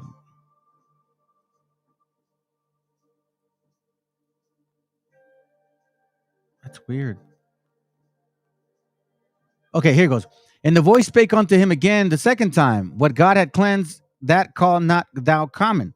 It's weird because I have the King James here too. And it's here, let me read it this way. That's weird. Okay, let me go back. Here in the book that I have in front of me, I have, when the voice spake unto him again the second time, what God had cleansed, that call not thou common. Oh, I see, verse 14. My bad. It says, Peter said, no, not so, Lord, for I have never eaten anything that is common or unclean. And the voice spake unto him again the second time, what God had cleansed, thou call not thou common. This was done thrice, and the vessels was received up again in heaven. Now, in regards to the word common or not common, I'm going to give you guys a little precept here. Here, okay? Let's go to, should I use that one? Why not? Okay, let's go to it. Ezekiel 37:23. Neither shall they defile themselves any more with their idols, nor with their detestable things, nor with any of their transgressions, because technically that's what we were doing. Just like Abraham, hint. But I will save them out of all their dwelling places wherein they have sinned, and will cleanse them. And so shall they be my people, and I will be their God. You see? So that's why when you go to Acts 10, and you go into verse 15, and it says, and the voice spake unto him again the second time, what God hath cleansed, that call not thou common. You see what it says? What God has cleansed. right? Ezekiel 37. Write it down, family. 23. Neither shall they defile themselves anymore with their idols, nor with their detestable things, nor with any of their transgressions, but I will save them out of their dwelling places wherein they have sinned, and will cleanse them. So shall they be my people, and I will be their God. You see, devout people. It all makes sense. We're not done. So he did it, 3 times, right? Okay. Now, that's verse 15. Now Peter doubted in himself what this vision he had seen should mean. Behold, the men which were sent from Cornelius had made inquiry for Simon's house and stood before the gate, and called and asked whether Simon, which was surnamed Peter, was lodged there. While Peter thought on the vision, the Spirit said unto him, Behold, 3 men seek thee. You see this? Verse 19. And arise, and therefore get thee down and go with them, doubting nothing, for I have sent them. He says this at 3, right? 3 men seek thee. Remember verse 16? This was done thrice, 3 times, that the vessel was received up again into heaven. So in Ezekiel 37 says that he will cleanse us once more, right? And then here in Hosea 8:8, we see that, well, guess what Israel did? Swallowed up. Now they shall be among the Gentiles as vessels wherein there's no pleasure, meaning vessels that are unclean. I hope it's making sense. Verse 19. Now, here we see, then Peter went, verse 21. Then Peter went to the men which were sent unto him from Cornelius and said, Behold, I am he whom ye seek. What is the cause wherefore ye are come? And they said, Cornelius the centurion, a just man. Okay, so now we got another word. I love words. Why can't you love words, man? It's beautiful because you get to chew on them. You get to understand them. Now, again, scriptures say, when I was a child, I spoke as a child, I thought as a child, I conducted myself as a child, but when I became a man, I started really processing information as a man. And so should you, or a woman, or an adult, for that matter. Just, fair, equitable, even-handed, fair-minded, impartial, unbiased, unbegetted, unprejudiced, trustworthy, honest, moral, upright, uncorrupt, God, good, decent, blameless, ethical, principled, scrupulous, upstanding, high-minded, righteous, honorable. I want you to remember that word. Don't forget. Remember that word. Conscious, overboard, open to reason, disinterested, dispassionate, objective, reasonable, sensible. So we see what the word just means, right? What else? What else? Well-grounded, well-founded, firm, solid, strong, deserved, fair, justice, equitable, appropriate, right? We see a lot of good things regarding the name just. By the way, my mom's name is that, Justa. So it says, and they said, Cornelius, the centurion, remember, the captain of 100, a just man, and one that feared God. Again, and of good rapport among the nation of the Jews. Now, that is important. Isn't it important to have a good rapport? Right? Isn't it important to have a good rapport? I think it is. Proverbs 15:30, the light of the eyes rejoice the heart, and a good report maketh the bones fat. The light of the eyes rejoice the heart. Remember, perception is reality. If you're saturated with the scriptures, you're going to filter everything you see of this world through the Bible. So your eyes protect your soul. Your eyes allow your mind to filter that information, to process it. And if you're saturated with the scriptures and protect it, guess what? A good report makes the bones fat. And in case you don't know, the whole concept about bones, remember the rib came out of the rib, the life. Remember the bones, and they were going to have flesh all over again, right? It's kind of deep, but hey, just kind of throwing it out there. So once more, let's go back. He says here, a good report among all the nations of the Jews was warned from God by holy angels to send for thee into his house and to hear the words of thee. So Cornelius tells him that. But now, once again, a good report. First, we saw devout man. Then we see good report. Now we know what good report means. The light of the eyes rejoice the heart, and a good report maketh the bones fat. You leave a legacy behind, right? That's the whole concept. Acts 22:12. And one in the eyes, a devout man, according to the law, having a good report. According to the law. A good report. 2 Corinthians 6:8. By honor and dishonor, by evil report and good report, as deceivers and yet true. So we see that this is important.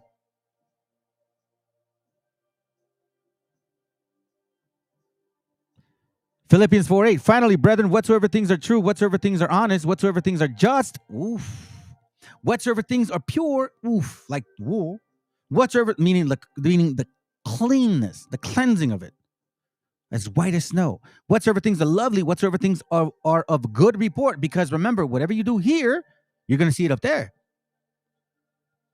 Exactly. Dry bones. Dry bones.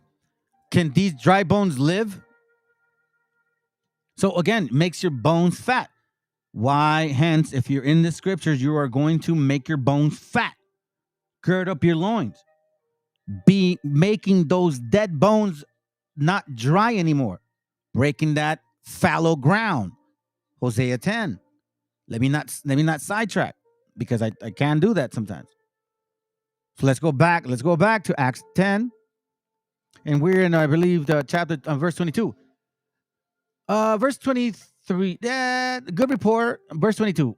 And of good report among the nation of the Jews was warned from God by the holy angel to send thee into his house to hear the word of thee. Then called he them and lodged them. And on the morrow Peter went away with them, and certain brethren from Joppa accompanied him. And the morrow, I'm sorry, by the way, Cornelius didn't say that. The people said that to him. And the morrow after they entered into Caesarea, and Cornelius waited for them, and they called together his kinsmen and near friends. You see this? So now Cornelius, a devout man who has a whole house that believes, who has a devout soldier, a just man, one that the Jews trust, he then says his kinsmen and near friends. He didn't call them Jews, did he? No. So these people are his kinsmen, his family, and his near friends, people that trust him, that see what he's about, right? And as Peter was coming in, so he walks into this building, or this house, like, in those times, and he sees Cornelius. And Cornelius meets him and fell down at his feet and worshiped him, meaning gave him honor. You see this right here? So you guys, but again, that's my next answer or to the question. Are we supposed to worship Jesus? Why did Cornelius worship this guy? Or are we misunderstanding the word worship? Remember the word honorable? Remember the word love? That's why you have to really know what these words really mean. Why do you think in Sirach, excuse me, in Sirach, it says this right here? Therefore, let me entreat you to read it with favor and attention, and to pardon us wherein we may seem to come short of some words, which have labored to interpret. For the same thing uttered in Hebrew, not Coptic, not Spanish, not English, not French, Dutch, whatever, Russian, Prussian. It says here, for the same things uttered in Hebrew and translated in another tongue have not the same force in them. And not only these things, but also the law itself and the prophets and the rest of the books have no small difference when they are spoken in their own language. That's why it is important to understand the words that are being brought to you by this book. It says, so Peter here now, Cornelius let him in, and he says, man, I'm not an angel, bro. I'm just like you. But Peter took him up and said, stand up. I myself also am a man. Are you saying this guy Cornelius thought Peter was God? You need to know the times and what these words really mean, and you have to understand that whatever so-called Hebrew you think you're learning ain't the real Hebrew. But Peter took him up, saying, stand up, I myself am a man. And as he talked with him, he went in and found many that were come together. Check this out. He said unto them, do ye know how that it is unlawful thing for a man that is a Jew to keep company or to come unto one of another nation. But God had showed me that I should not call anything common or unclean. Right? Why did he say that? Well, if you're a Christian, you're going to say, you see, everybody's welcome in the kingdom of God. You telling me, bro, these people, why didn't God just give the Gentiles the laws from the get-go? Why would he make it confusing? Why not give the Gentiles the commandments from the get-go if he was going to open a door for them in the first place? No, it doesn't work that way. You either have this engraved in your spirit or you don't. And eloquence allows you to actually speak the word without hesitation and confusion. Ezekiel 37:23, like I showed you before. So again, he said, don't call those things uncommon, because he understood. Peter knew the scriptures. Neither shall they defile themselves anymore with their idols. Remember, he pondered, he meditated on the vision. 3 times it came down. 3 times they were offered. All of a sudden, boom, they knock on the door and 3 men are waiting there. He knows they're not Jews. So he's like, the Spirit told me to follow them. It says here, neither shall they defile themselves anymore with their idols, nor with their detestable things, nor with any of their transgressions. Why? Because we were being unclean in idolship. But I will save them out of their dwelling places wherein they have sinned, and I will cleanse them. That's what he said. Those that he has called clean, I should not call them uncommon. 10:28. And he said unto them, ye know how it is unlawful thing for a man that is a Jew to keep company or to come unto one of another nation. But God has showed me that I should not call any man common or unclean. So stop eating pork chops. BHI is cooking pork now. What's wrong with y'all, bro? And again, you go back to verse 14. But Peter said, no, not so, Lord, for I have never eaten anything that is common or unclean. So Peter didn't even do that. Did Peter sit and eat a pork? Christian? Did he go and eat one later on? No. The dietarical laws are still in effect. The dietary laws, I'm sorry. They still are. So once again, he wasn't talking about animals, but Peter understood. No. That's why when you actually understand the Bible, you can discern what the Most High is trying to tell you. For example, when I got a hold of this book, The Legends of Ancient Egypt, I was like, it was sitting right in front of me. I go, you know what? Remember the scriptures say once, twice, in a dream, in a vision, in the night? I think it's, if anybody knows that one, give me a second. In a dream. Let's see. One in a dream, a vision. Yep. No, that's not it. The word, a dream, and a vision. I think it's Job. Let me see. Hold on a second. Family. Dream, vision. Let me see. I think it's probably Job. Like when a dream, and a vision of the night when there sleepeth fall a man slumbering upon the bed. Let me see. Yep, it's Job 13, verse Job 33. I'm sorry. See, there it goes right here. Thank you very much, me. Thank you, Father. Job 33:14. Watch what it says here real quick. For God speaketh once, yea, twice, yet man perceiveth not. In a dream, in a vision of the night, when deep sleep falleth upon men, and slumbering upon bed. Then he openeth the ears of men, and sealeth their instructions, that he may withdraw man from his purpose, and hide pride from man. So you see, he'll let you know once, twice, give you some hints. And he'll even tell you, like when you're sleeping. Sometimes you wake up and all of a sudden you're thinking of a verse or some thought. Boom. I woke up this morning with this intent. That's why I had to take care of some things. I had to do the class late, but my intent was to do this. Why? Because he put the instructions. Once again, let's go back. Let's not forget the point. So Acts 10:28. 29. Therefore came I unto you without gainsaying, as soon as I was sent for. I asked therefore for what intent ye have sent for me, because once, twice, 3 times in a vision, in the night, in a deep sleep. Remember, he said in a trance. Thank you. That's why when you are understanding of this book and those things are happening because you're saturated with the book, right? And they happen, you're like, oh shoot, maybe it's the Most High trying to tell me something. And Cornelius said 4 days ago, then he's explaining, I was fasting until the hour, and in the ninth hour I prayed in my house. You see, now he's fasting. Holy moly, guacamole. So devout man, fears God, gives alms, has good report, just man, and on top of that, he's fasting? You telling me, bro, that's a Gentile, bro? When in the hell in the Bible have you seen a Gentile do this? And said, Cornelius, thy prayers is heard, and thine alms are had in remembrance in sight of God. You see this right here. In sight of God. What do you think it means? Now, right? He heard his words. This man believes. This man has the Most High in his spirit. And because of his, like what we all been through, we're being cleansed at the same time.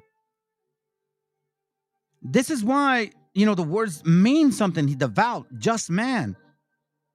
One that feared God. And that's why, Peter said, hey, I understand that it was not lawful, but you know what? The Most High revealed to me what he called, what he had cleansed. He don't call that uncommon because he understood and remembered. Ezekiel 37, I remember he said that. Because this is what I relate to. I remember like once, twice, oh, that's right. Peter was doing the same thing because that's how they understood the Bible. They knew the Old Testament. And if you go back to Ezekiel, because it talks about that. He says of the other nations, meaning the northern kingdom, right? Don't forget. Verse 22. It says here, and I will make them one nation in the land upon the mountains of Israel, and one king shall be the king to them all, and they shall be no more two nations. Neither shall they be divided in two kingdoms no more at all. Neither shall they defile themselves any more with their idols, nor with their detestable things, nor with any of their transgressions. But I will save them out of all their wildering places wherein they have sinned, and will cleanse them. So shall they be my people, and I will be their God. So when Peter saw this here, and he said unto them, Acts 10:28, ye know how that is unlawful for a man that is a Jew to keep company, or to come unto one of another nation. God had showed me that I should not call any man common or unclean, meaning they. Because if you remember, and I recall, what is it? John, which one's the one with the sister? The water? Okay. John 14:10, I believe. Yep. John 14. I'll just go here. 14:11. The woman said unto him, Sir, thou hast nothing to draw with, and the well is deep. This is the Samaritan sister. From whence then hast thou this living water? Remember this? The living water. And art thou greater than our father Jacob? Our father. So she understood. Check this out. Which gave us the well, and drank thereof himself, and his children, and his cattle. So she says Jacob, her father, gave them the well. But isn't Jacob, the 12 tribes, the father of the 12? Right? Isn't the Messiah of the tribe of Judah? Right? So do you think she excluded him? No, she understood. But she understood that they have no dealings with each other. She's like, what is it, this one? Verse 9. Then say the woman of Samaria unto him, how is it that thou, being a Jew, asketh to drink of me, which I am a woman of Samaria? For the Jews have no dealings with the Samaritans. You see? Now you understand why Ezekiel 37 was saying that? 22. We're going back and forth. I'm going a little fast. Please tell me if I'm going fast. I will slow down. And I will make them one nation in the land upon the mountains of Israel. You see this? And one king shall be the king to them, and they shall be no more two nations, neither shall they'll be divided on two kingdoms anymore. Now we go back to Acts. Now we're starting to see clearly now. Okay, so I see now. I see what they're talking about. Verse 30, and Cornelius said, hold on, let me skip it. I will say 31. And said, Cornelius, thy prayer is heard, and thy alms are had in remembrance in the sight of God. Of remembrance in the sight of God. You see, that's why it says leaving a book of remembrance. Remember that? A book of remembrance. Now, in case you don't know, that's why John, I believe John 11? Yep, this is it. It says here, it's John 11 or 10. That's weird, man. That's translation is weird. I think it's John 11:47. No, it's 10. Where is it at? Where is it at? Hold on a second. Let me see if I have it. Yeah, John 11:47. John 11:47. Watch what it says here, okay? So it says here, then gathered the chief priests. Oh, hold on. This is the plot to kill the Mashiach, okay? So it says here, verse 47. Then gathered the chief priests and the Pharisees, or I should say the Pharisees, verse 47. Then gathered the chief priests and the Pharisees a council and said, what do we do? For this man doeth many miracles. If we leave him thus alone, all men will believe on him, and the Romans shall come and take away both our place and nations. And one of them, named Caiaphas, being the high priest that same year, said unto them, ye know nothing at all, nor consider that it is expedient for us that one man should die for the people, and that whole nation perish not. And this spake he not of himself, but being the high priest that year, because they would switch off, him and the other guy. He prophesied that Meshiach should die for that nation, and not for that nation only, but that he should also gather together in the children of God that were scattered abroad. So we see now children of God scattered abroad. Children of God scattered abroad. Which is why we start seeing this connection after he passes. Right? So now if we get into this particular, we can go into verse 34. But let me see if I can show you guys something real quick, because I think we're seeing how that the northern and southern kingdom were starting to become as one, because the spirit was being put upon them as well. Now, a lot of Christians believe that this guy was a so-called other nation, but no, he wasn't. And I'll show you why. Because again, it's all in the matter of fact, Abraham is a total reflection of our story. John 7:35. It reads this here. It says, then said the Jews among themselves, whither will he go that he shall not find? Will he go into the dispersed among the Gentiles and teach the Gentiles? You see that? He's saying, where are we going to find the Mashiach? He says, where are we going to go? Will he go unto the dispersed among the Gentiles and teach the Gentiles? Dispersed. Dispersed? What do you mean dispersed? Because we know that there were scattered people, like John said, and those scattered abroad, right?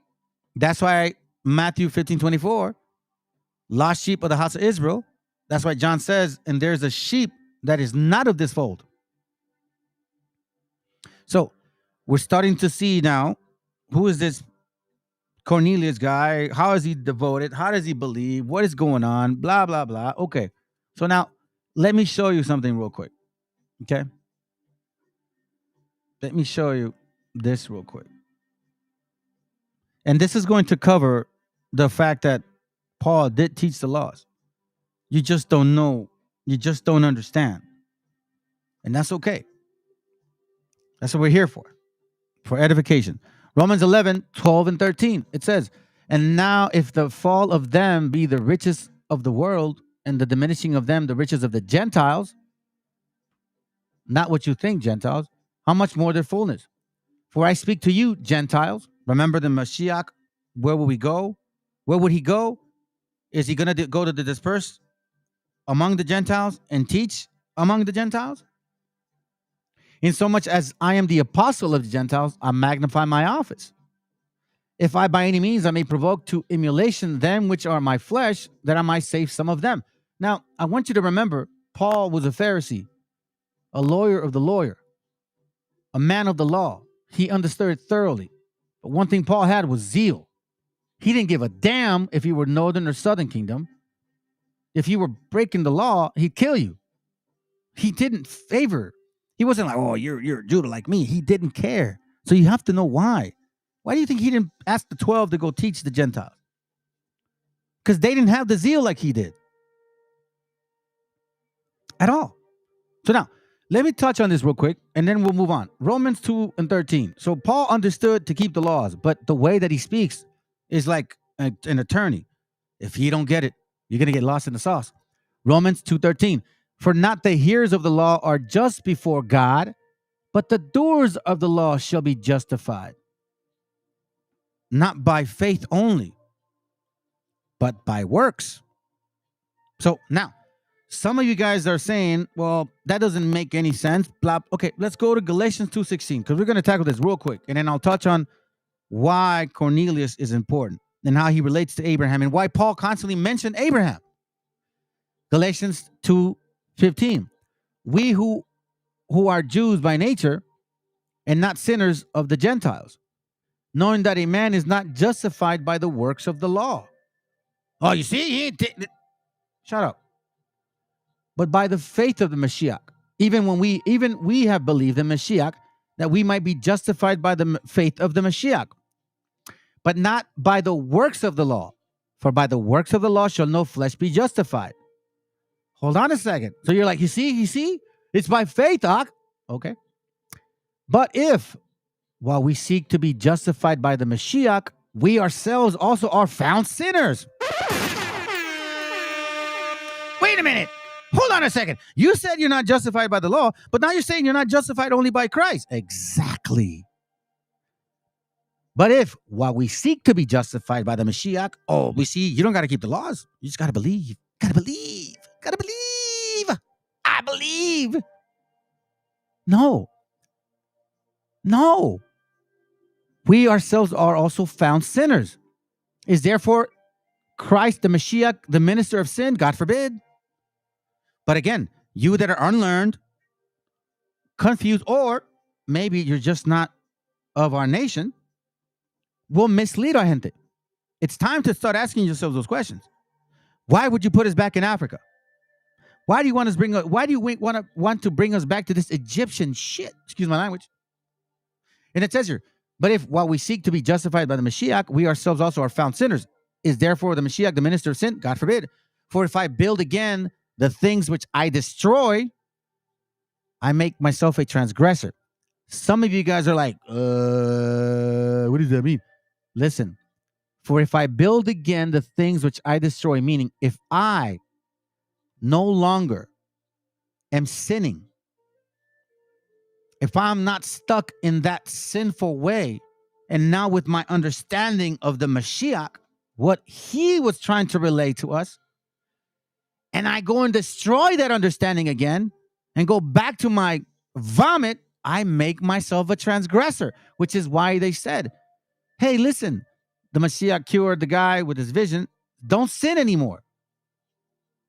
Then Paul talks about it. I think Peter said, if you sin again, you pin the Mashiach to the cross once more. So here he's saying, if I build again the things which I destroy, I make myself a transgressor. For I through the law am dead to the law, that I might live unto God. That's a heavy point. But check this out. Let me give you a little bit more clarity so you can see what this means. It says, I am crucified with the Mashiach. Nevertheless, I live, yet not I, but the Christ liveth in me. Which is why you have to understand also what it talks about being honoring or honor the Father and honor him. It's not the same concept that you think. The life which I now live in the flesh, I live by faith of the Son of God who loved me and gave himself for me. I do not frustrate the grace of God. You see that? I do not frustrate the grace of God. For if righteousness come by the law, then the Mashiach is dead in vain. You see that? So meaning grace, if it comes to you by keeping the laws, then why the hell did the Mashiach die? Or why did he go through that process? You see how all of this can be confusing to you simpletons? When you don't know what they're talking about. Let's go to Galatians 3:1. That's why he says, oh, foolish Galatians, who had bewitched you, that you should not obey the truth, wherefore whose eyes the Meshiach had been evidently set forth, crucified among you. Watch this. This is only what I learn of you. Receive ye the spirit of the works of the law, or by the hearing of faith? So now you're like, what? So he's asking, did you receive the Holy Ruach by applying the commandments or by hearing the word? Are you so foolish? Having begun in spirit, meaning Galatians, they weren't Gentiles from other nations. And I'm going to prove it to you because he gives it away in this chapter. It says here, are ye foolish? Having begun in the spirit, are now made perfect by the flesh? Have you suffered so many things in vain? If it be yet in vain, meaning pointless? Watch this. He says, he therefore had ministered to you the spirit and worketh miracles among you. Doeth he it by the works of the law or by hearing of faith? You see, the healing. Is he like, oh, hey, I sacrificed this dove, now I'm going to go cure you. Did he do it by that? No, by faith, like he talked about. Now, here's the point. Even as Abraham believed God, and it was counted unto him for righteousness. Isaiah chapter, be quiet. So why does he say that? Do you know the history about Abraham? Does anybody here? Anybody know? Let me tell you why Paul mentions Abraham often. Let me give you a little history. Just a little bit. You know what I'm saying? Just a little bit. Judith 5 and 6. It says, these people are descendants of the Chaldeans. Hold on, let me go up. This man is asking, who are these Hebrews that they happen to be in their way? All right? So he's like, who are these guys? And he's asking this guy to explain to him. Preparing for war. He's explaining to them who we are.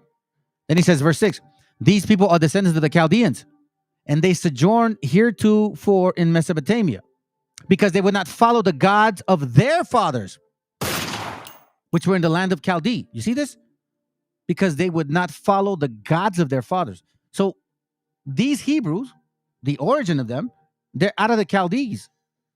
And they were worshiping other gods. For they left the way of their ancestors and worshiped the God of heaven, the God whom they knew. Remember Jeremiah 5 and 1? I knew you since he formed you in the belly. So they cast him out from the face of their gods, and they flew into Mesopotamia and sojourned there.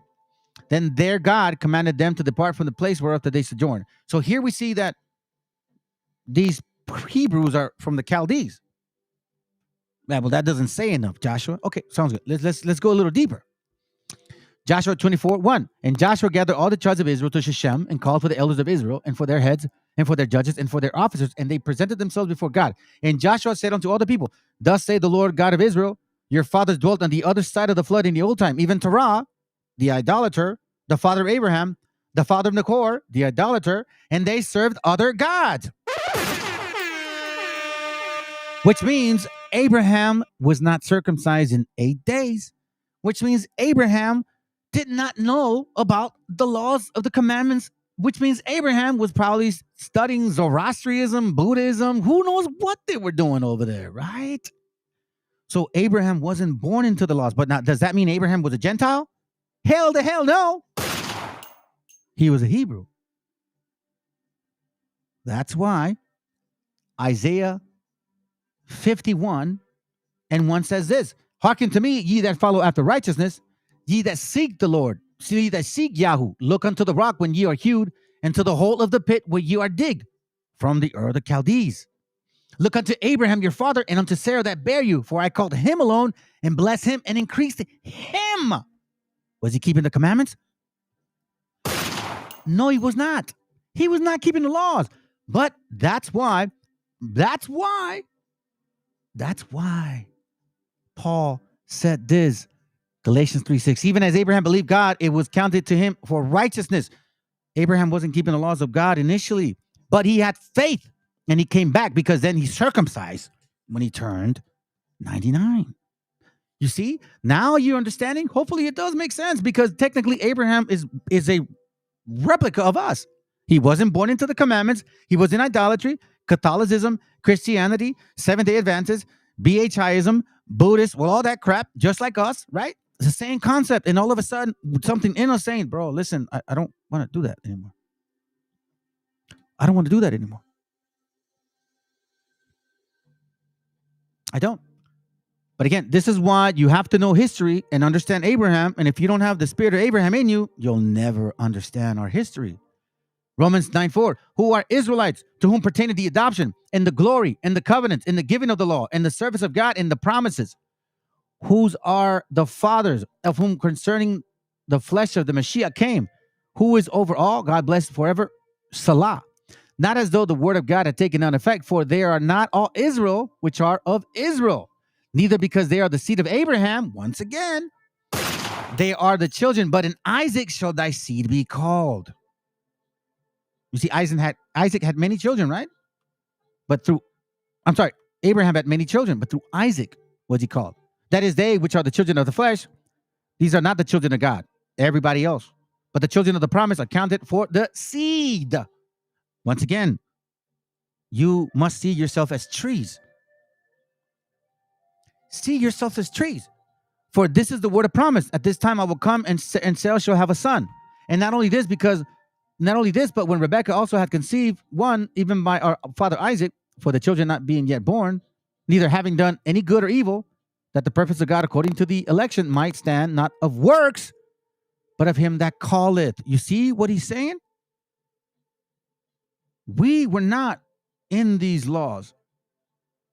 That don't mean that we cannot come back. He gave us the way because he gave us the spirit within us to want to come back.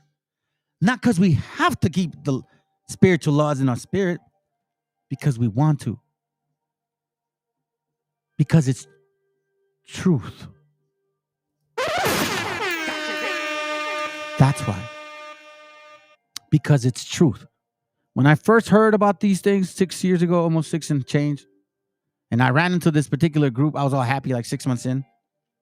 And I ran into this group called FOPI. Y'all know about them. The hater crew that seems to come to be scared to hit the link over here in this channel. They can go and bug everybody else, but they're afraid to come back here. So anyways, I remember because I was young and weak at that time. And they're like, I was all happy, like, oh, look, Judah, man, blah, blah. And I saw what they were saying. I was like, damn, bro, they're calling me Beaner, Wetback, Spig, Mongolian, all kinds of shit, right? And yeah, it did affect my spirit at that time. But I remember, and I said to myself, you know what? If I'm not a Hebrew boy, it's okay, because I'm still going to keep the commandments. Because you know what? They seem right. And there's truth in them. So I stuck to them. So it didn't matter to me what y'all thought. I stuck to it. So if I wasn't no Hebrew, then guess what? I still would have kept them. But I realize now that that wasn't the case. More and more has the Most High provided me with even icing on the cake. And I'm going to show you guys at the end, because they judge me for the stuff that I show you. So then guess what? You're going to hold me to it? Then you do it too. Philippians 3:1. Finally, my brethren, rejoice in the Lord. To write the same things to you, to me indeed is not grievous, but for you it is safe. Beware of dogs, beware of evil workers, beware of the concessions. For we are the circumcision, which worship God in spirit and rejoice in the Meshiach. Okay? Rejoice in the Meshiach and have no confidence in flesh. Do you understand that? So that whole woolly concept, oh, you got to look this way or that way, that don't matter. Though I might also have confidence in the flesh, if any other than think it that he had whereof he might trust in the flesh, I more. So here, what he's talking about is when you're actually saying, hey, yeah, you never taught in the street. Look what I've done. Da-da-da-da. Look, listen, man, there's more people that done more than you. But he says, I have no confidence in that. So everything that you've learned, for example, some of you brothers probably have a good background of history, or you probably have education, but none of that mattered. So here Paul is talking about how he never boasted more of himself at all. Here he clearly said that no matter what he knew, even if he was a lawyer of a master of the law, it meant nothing, because his understanding didn't even come close to the Messiah's understanding. So let's continue. We are the circumcision, which worship God in the spirit and rejoice in the Mashiach and have no confidence in the flesh. Meaning everything that you've learned to this point, get rid of it, because you don't know nothing. Though I might also have confidence in the flesh, because you'll see what he means. If any other man thinketh that he had more whereof he might trust in the flesh, I more. Watch what he means. So he's saying, so you, right, you think you're better than these Northern Kingdom brothers because they're not keeping the commandments, because they weren't born in the fold. They didn't circumcise in 8 days. They weren't keeping the seventh day, the holy days, all of that stuff, right? He's like, you know what? That don't matter, man. Because guess what? Circumcised in 8 days, of the stock of Israel, of the tribe of Benjamin, a Hebrew of the Hebrews, as touching the law, a Pharisee, concerning zeal, prosecuting the church, touching righteousness which is in the law, blameless. He did everything to the T. Man, that even makes my freaking se me enchina la piel, bro. But what things were gain to me, those I counted loss for the Meshiach. Why? Because he understood. He understood that he was wrong at one point, which is why in Galatians 3:23 he says this. Because he knew now these Galatians aren't Gentiles. They're my gente. They're my brethren. They're my people.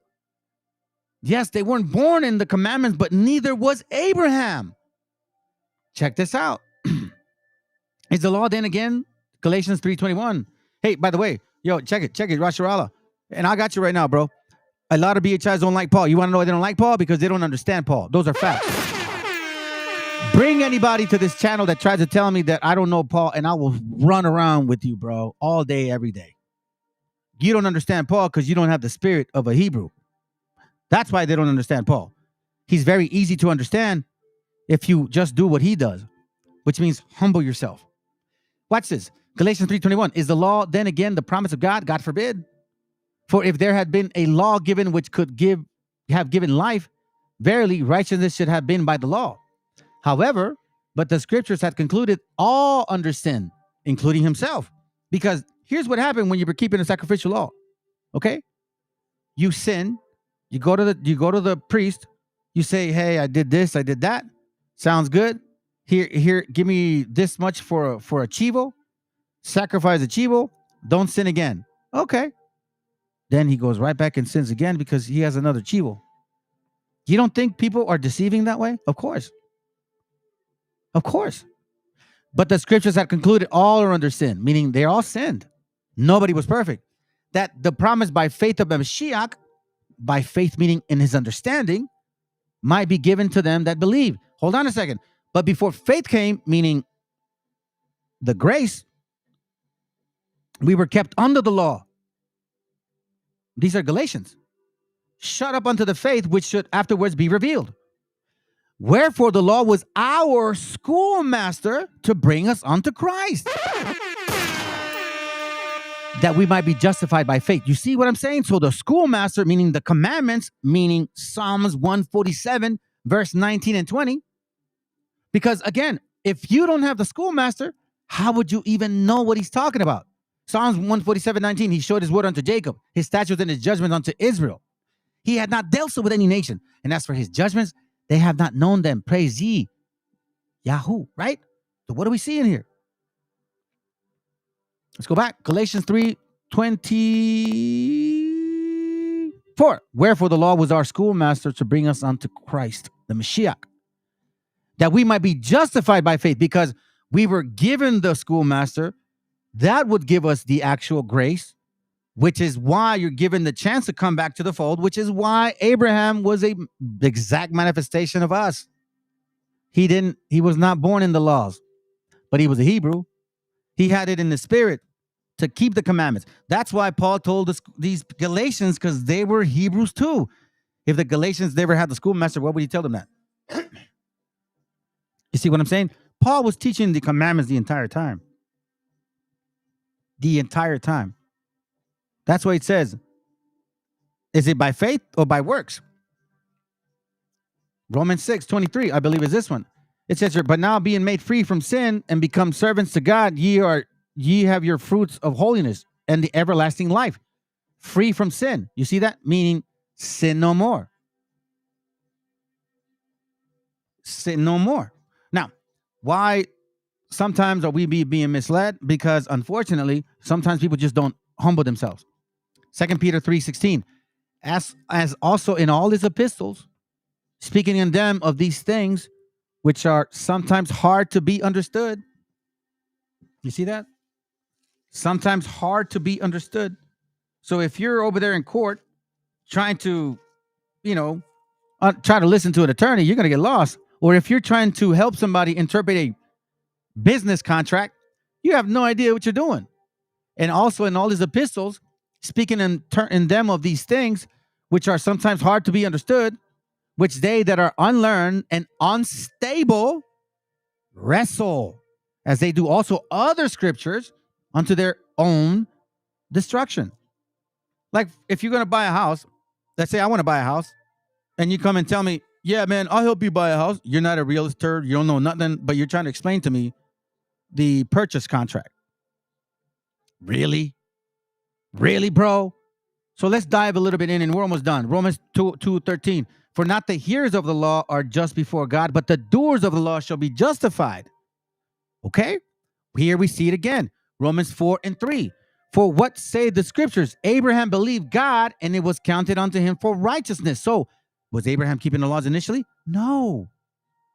But it was counted for him for righteousness because we knew that he then circumcised himself when he turned 99. Let's go back. Genesis 15:1.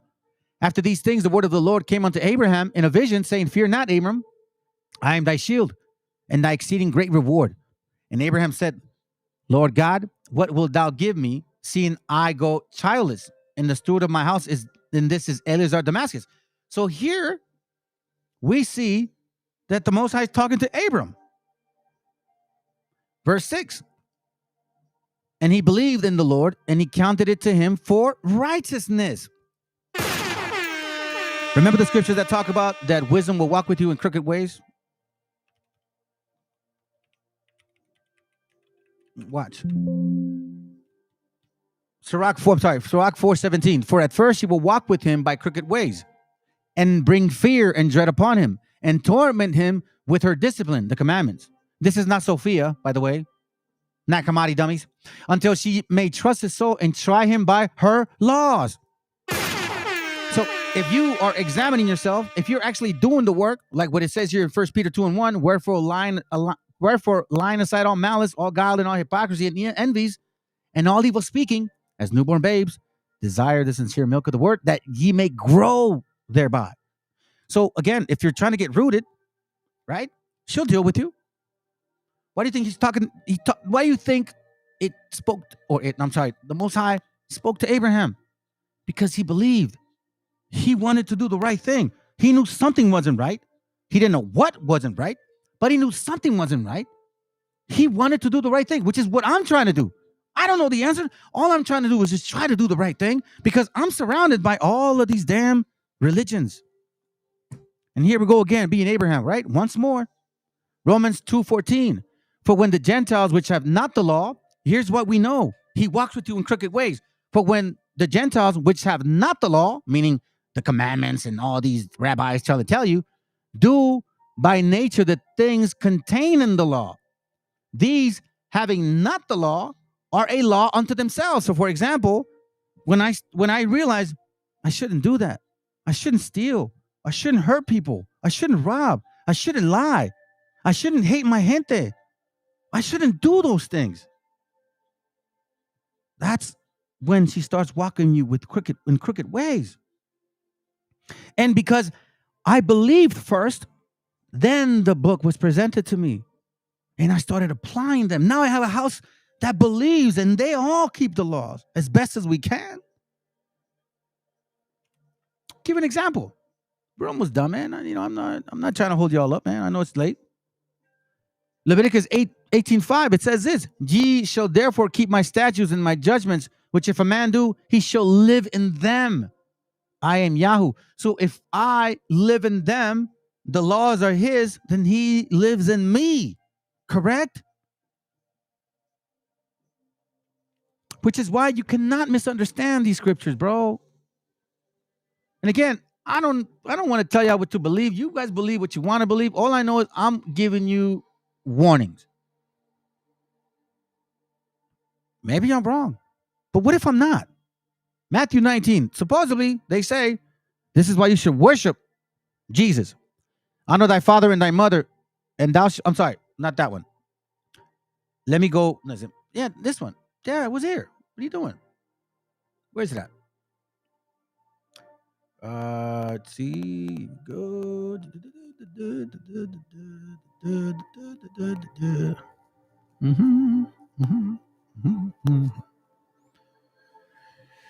Let me see if I thought I put it there. Give me a second. This is weird. Really? Let me see if I can get it over here. That's weird. Thought I wrote it down. Espérame. Espérame.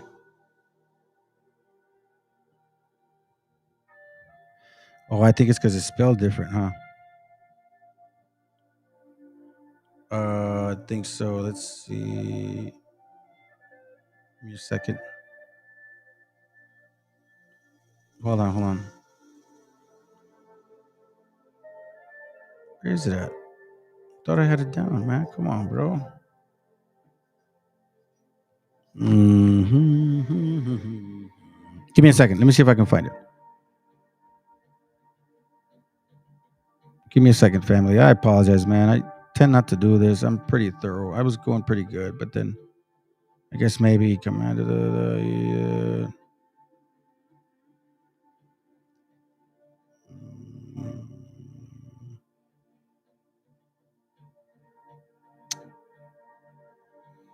give me a second.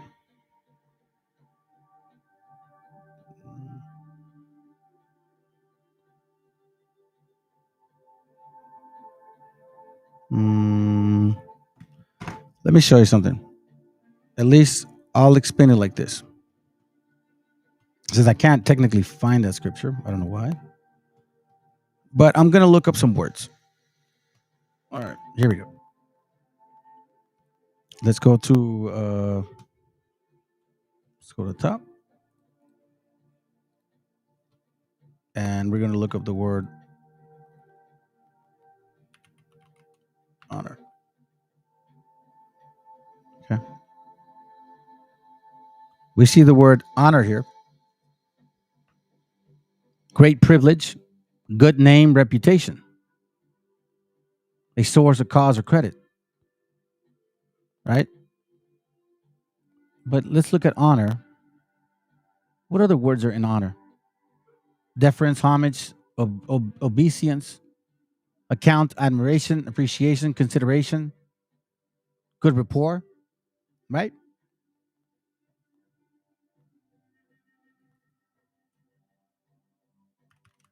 Look at love. Adore, care for, treasure, worship. You see that? Worship. What other word do you see there that, What other word do you see there? Worship. You see praise, respect, honor. So love, worship, and respect and honor seem to have a very similar meaning. Now, we read Sirach, and in Sirach, we see that the translations are not to the T. You see what I'm saying? Now, listen to this real quick. Matthew 4:10 says, because this is where Satan's tempting him. Then said the Meshiach unto him, Get thee hence, Satan, for it is written, Thou shalt worship the Lord thy God, and him only thou shalt serve.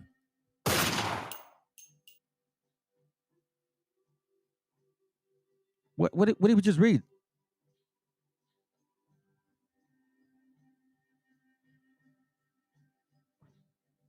I'm trying to make sure that I don't misinterpret the word.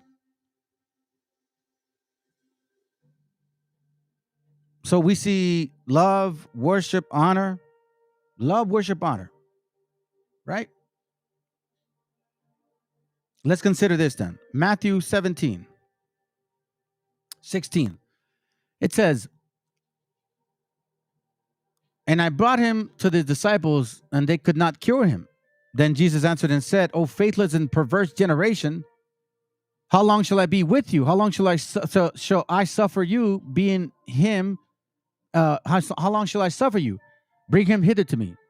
And the Mashiach rebuked the devil, and he departed out of him, and the child was cured from the very hour. Then came the disciples to the Mashiach apart and said, why could not we cast him out? And he said unto them, because of your unbelief, for verily I say unto you, if you have a faith as a grain of mustard seed, you shall say unto this mountain, remove hence to yonder place, and it shall be removed, and nothing shall be impossible to you. Like, whoa, that's some power, right? John 14, verse 9. And Jesus said unto him, have I been so long with you, and yet you not know me, Philip? He that hath seen me hath seen the Father. And I'll say, then thou show us the Father. Believest thou not that I am in the Father, and in the Father in me? The words that I speak unto you are not of myself, but the Father that dwelleth in me, he doeth the work. Believe me that I am in the Father, and the Father in me, or else believe me for the very work's sake. Verily, verily, I say unto you, he that believeth on me, the works that I shall do, he shall do also. You see that? He that believeth on me, the works that I do, shall he do also. And greater works than these shall he do, because I go unto my Father. So if we have the ability as a Mashiach, are we gods like him too? Wait a minute. Who are you? What the Mashiach was talking about the entire time was this, family. 2 Luke chapter 2, verse 47. And all that heard him were astonished at his understanding and answers. And when they saw him, they were amazed. And his mother said unto him, here is where the Mashiach stayed in Jerusalem. They went for the actual, I believe, Passover. And he stuck around and stayed in the synagogue. And she finds him, right? And she said unto him, son, why hast thou thus dealt with us? Behold, thy father and I have sought thee sorrowing. And he said unto them, how is it that ye sought me? Was ye not that I must be about my father's business? You see what I'm saying? Two things actually occur here, by the way. And they understood not the saying which he spake unto them. If an angel came and impregnated Mary, wouldn't they have understood that he wasn't Joseph's son? At that point, they would have been like, well, yeah, because I got impregnated by an angel. But that's not the point. The point is, he's about his father's business. He's about his father's business. You see what I'm saying? So when a man is showing you what you're supposed to do, he didn't necessarily die for your sins, because then that means you don't have to keep the laws of God anymore. Why do you think Paul talked about spiritual sacrifices? Why do you think salvation is individual? Why do you think the scriptures say seek your own salvations?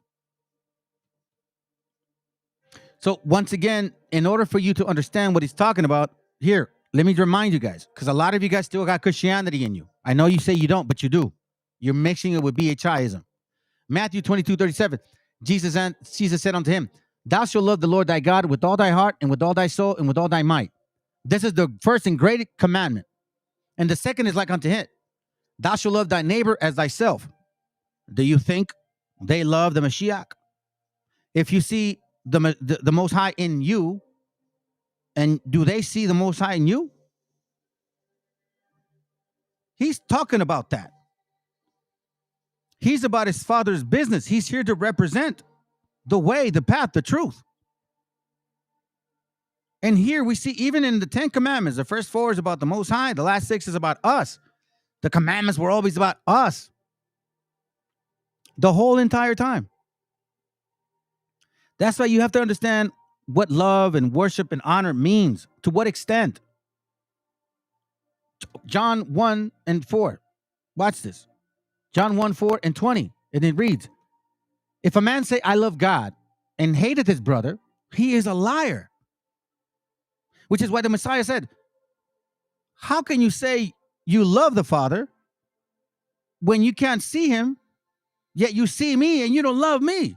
I'm your brethren. The scriptures have clearly said, if we don't see us as him, we're destroying each other and we're liars. For he that loveth not his brother whom he hath seen, how can he love God whom he hath not seen? And this commandment we have from him, that he who loveth God loveth his brother also. So if the Messiah is saying, honor me like you honor your father, and we say to ourselves, honor me like I represent my father, and you tell me, honor me like I represent my father, then we honor ourselves because we represent our father. We're about our father's business. And that's the first step of brotherly love, because a lot of you guys don't really even understand what the hell that means. You say you know the Bible, but you can't even do basic stuff. Matthew 18, verse 15. This is for you brothers out there that you say you want to keep the laws. Why don't you start applying this real easy? Matthew 18, 15. Moreover, if a brother trespass against thee, go and tell him his faults between thee and him alone. Not on YouTube, not in front of everybody. Not get a group of people and make him dislike you. And he shall hear thee, thou hast gained thy brother. But if he will not hear thee, then take with thee one or two more, and in the mouth of 2 or 3 witnesses every word may be established. And if he shall neglect to hear them, tell it to the church. You see this? There's a process. There's a process. There's a very good process here. But a lot of you guys don't do it. Leviticus 19:17. Thou shalt not hate thy brother in thy heart. Thou shalt in any wise rebuke thy neighbor, and thou shalt suffer not sin upon him. That's what the Messiah was doing. Rebuking us. Teaching us the right way, which is why he blinded Paul. I love your zeal, bro. You know the law. And I like the fact that you're not a respecter of persons, but you love the Father. You just have a misunderstanding. So let me blind you for 3 days so you can shut up and regrow your roots again. Because when you realize that you ain't nothing, you're going to start understanding how important it is. Humility in this walk.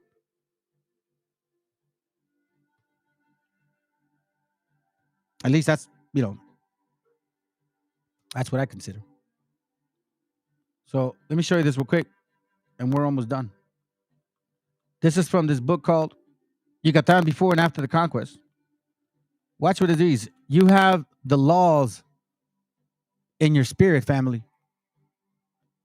Check this out. They also is talking about how we deal with each other, right? Regarding pottery and all that stuff. It says here, their favorite occupation was trading, whereby they brought in salt, also clothed and slaves from Tabasco and Ulua. In their bartering, they used cacao and stone counters, which they had for money, and with which they brought slaves and other fine and beautiful stones, such as chiefs wore a jewels on a festival occasion. They had also certain red shells for use as money and jewels for wearing, as they carried in the network. Okay, check this out. In purses. Watch this. In their markets, they deal in all products of the country. They gave credit, borrowed, and paid promptly without usury. That's important. Without usury. That's the actual commandment. You have it in you, family. The Indians have the excellent custom of helping each other in all their works. At the time of planting, those who have no people of their own to do it join together in bands of 20 or more or less. What did they say about raza, family? And all labor together to complete the labor of each, and all duly measured and not stop until it is all finished. You see this? That's how we've always been. And the land today are in common. So again, Wabos, how come you're not doing this? You guys can't even see each other. Usury means interest. That's what it means.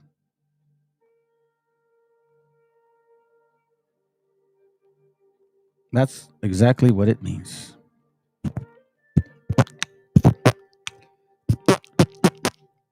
I think that's it. That's all I got. Yep, that's it, family. That's all I got, man. Sorry to cut it short. I hope it was edifying. There's only a few people. Let me see what you guys got. Ephesians 2:12. Remember that at the time you were separate from the Mashiach, excluded from citizenship in Israel, foreigners to the covenant of promise, without hope and without God in the world. That's for sure. But now in the Mashiach Jesus, you once were far away, been brought near by the blood of Christ. Revelation 19:10.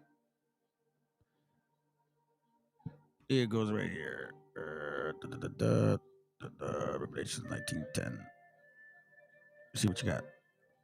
It says here, and I fell at his feet to worship him. And he said unto me, see thou do it not. I am thy fellow servant, and of thy brethren that have the testimony of the Meshiach. Worship God. For the testimony of the Meshiach is the spirit of prophecy. Bro, that's beautiful. Man, you know what, bro?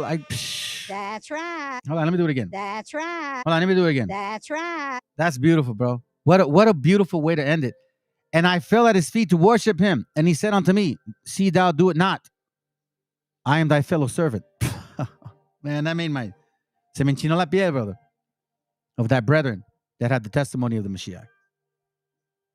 We're not any better than each other. And that's why he was saying, I'm no better than you. You can do better things than me. If we honor each other, you understand what that means? We raise our bar. We raise the standard. We raise the standard of living. We raise the standard of the mind and the spirit between each other. That's brotherly love right there. What do you got right there? Individuals just think keeping the laws, they will be okay, and by no means enter the kingdom of heaven. Christians say it's only by faith. Yeah, and it's not true. Matter of fact, here, let me answer the one about the Paul one. In case you guys don't know, and this is why you need to read. You guys need to read. Stop misleading people, okay? Stop misleading people. Let me see if there's this one. Is this one? Okay, so here's the book that I have. It's called The Real Life and Times of Constantine the Great by D.G. Kosulas. Okay? The Life and Times of Constantine the Great by... Yeah, it's not expensive. It's like $20. All right? So here's what it says here on page 152.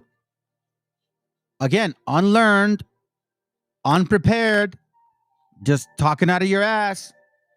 If you don't know Paul because you don't understand him, that doesn't mean he ain't for real. The man was teaching the laws. You just don't know Paul. So any of you guys that have a problem with Paul, go ahead and give me a ring. I'll help you understand what Paul is talking about. It says here, the results of Paul's teachings. It is not what happened to Paul personally that is important, but rather what happened to Paul's teachings. Even while he lived, ample evidence proves that the people to whom he preached had misunderstood him. He had spoken in terms of high and noble idealism of charity and personal righteousness, keeping the laws. He urged men to believe in the Mashiach firmly and believing in so perfect an example of godly living. What is a godly man? One that keeps the laws. Right? Watch this. Psalms 12:1, it says here, to the chief musician upon Semineth, a Psalms of David. Help, Yahoo, for the godly man sees it, for the faithful fail among the children of men. Sirach 12:2, do good to the godly man, and thou shalt find a recompense, and if not from him, yet from the Most High. Verse 4, give to the godly man and help not the sinner. You see what I'm saying? Means what? Keeping the laws. An example of godly living, being to lead a godly life themselves. Such righteous people, what is righteousness? You guys know, right? Milk stuff. I'm sure you do. You know what I mean? If you've been watching this stuff or other channels, and he brought us Deuteronomy 6:25. It shall be our righteousness that we observe to do all these commandments before the Lord our God. So righteousness means what? Keeping the laws. So righteous people, those that keep the commandments, could have no difficulty in meeting the awful day of God's judgment, because by faith in the Mashiach, or what he taught us, and keeping the laws, because again, it's a narrow path, and you're once again, spiritual sacrifice. They would surely survive it. And when the day of resurrection came, right, such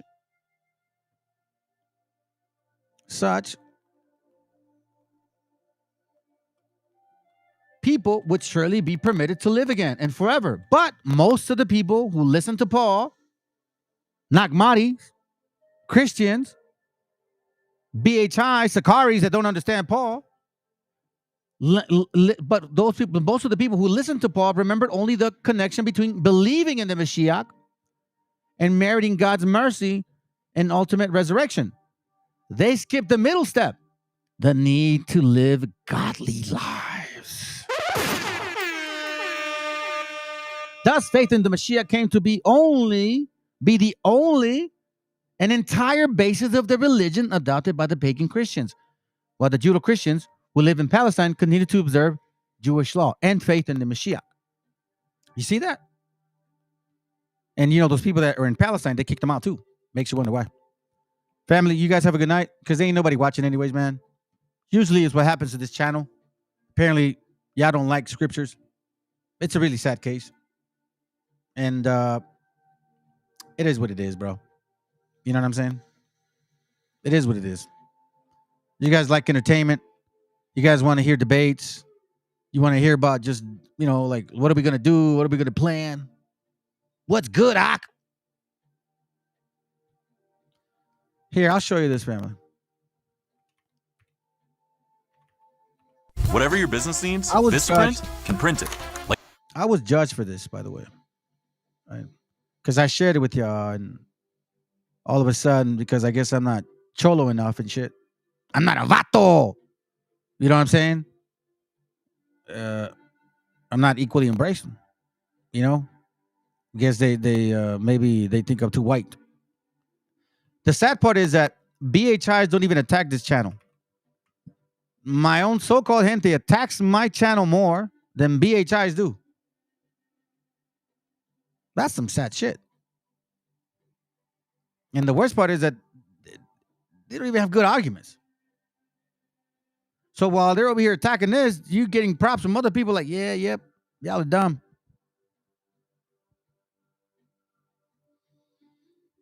She want me to tell you, bro. But anyways, whatever. It is what it is, man.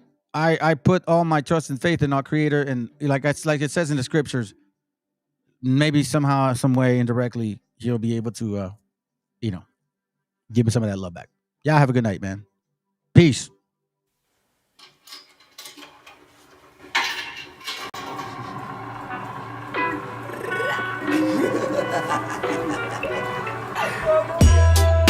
Yeah, man, I'm real. It's his cipher too. What really bad, man, I got you from a crew. Nego, bomba plan.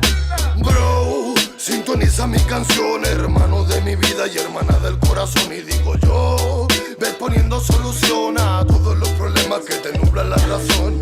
Oh shit, nigga on the ground, no problem, ole comarón. Oh shit, welcome to my sound. Follow me right now. Yo tuve un amigo que me juró serme fiel, pero desapareció y no supe nada de él. Porque el tiempo lentamente separa los friends y por dentro cada uno juega su papel. Yo tengo la suerte contada con las manos, muchos coleguitas, poquitos hermanos. Cuento con guión para lo bueno y lo malo, juntos por vivir y el sonido que te damos. Champion, brother, Chela Rebel, Mina Falla Babylon. ¿Quién puede comprar nuestro flow? Amigo, no me pida perdón si no es de corazón lo que me vas a decir. Un amigo suele ser bendición, son gestos de ilusión y falsa para seguir. Amigo, no me pida perdón si no es de corazón lo que me vas a decir. Un amigo suele ser bendición. Yo ya sé dónde buscar. Me he perdido tantas veces, escuece perderme en tu piel. Te di mucho más de lo que mereces. Jueces juzgaron mi causa, perdí por muy poco. Quedé malherido por dentro, tan roto, tan muerto, tan crudo, tan loco. Me dieron por tanto tan poco. De las rendijas por las que logré ver algo que fuese capaz de calmar mi dolor. Solo cegaba la poca luz que pasaba, reflejo de lo que llevo en mi interior. Fue que pisé el sol, te tendí una mano, pero ahora te quejas de no haber agarrado más fuerte, no. Puedo perdonar, pero no seré capaz de confiar en aquel que me traicionó. Bro, sin sintoniza mi canción, hermano de mi vida y hermana del corazón. Y digo yo, ves poniendo solución a todos los problemas que te nublan la razón. Oh shit, nigga on the ground, no problem, ole como roll.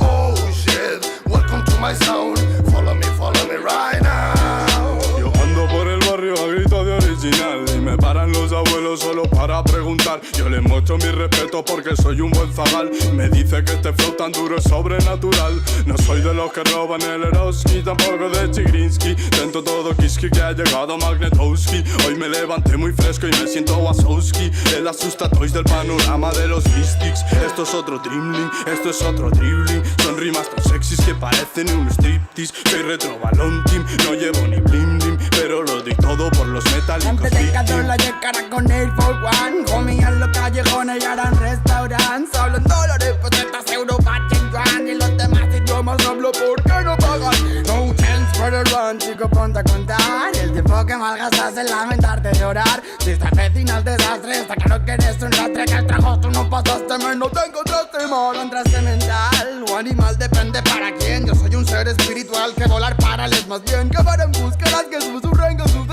Es que caminar con andar con mujeres son un Mercedes Benz. Si tú ves ven, como algún ser, no vaya a ser que estás sub-cero haciendo hielo en el cielo de Manchester. No mancha usted, si no los que me están diciendo que se lo rocea, aunque en verdad no le guste, joder usted. Siento el sonido criminal champion. Vamos a darle metralla al faricio ladrón. Asimila la moto tocada por Dios. La melodía de mi corazón me equipaba sangre fría. Ratatatata mi voz sin tocarla la desnudo. 4 gatos así esto empezó. Y mira cuántas son las que apoyan hoy. Salvo mi vida, me saco del callejón. Siente la vibra de este flow cabrón. Guayo, vamos para arriba. Prendo el blon y calmo al caos. Soy medicina y el amor que me ha faltado. No me digan cómo que ni cuánto. No me creas hace rato nada de lo que está pasando. Original como poco así de a poco va llegando. Todo lo que soñaba vivía proyectando el blessed. Bro, sintoniza mi canción, hermano de mi vida y hermana del corazón. Y digo yo, ves poniendo solución a todos los problemas que te nublan la razón. Oh shit, nigga on the ground, no problem, ole como roll. Oh shit, welcome to my sound, follow me right now. Se me pone.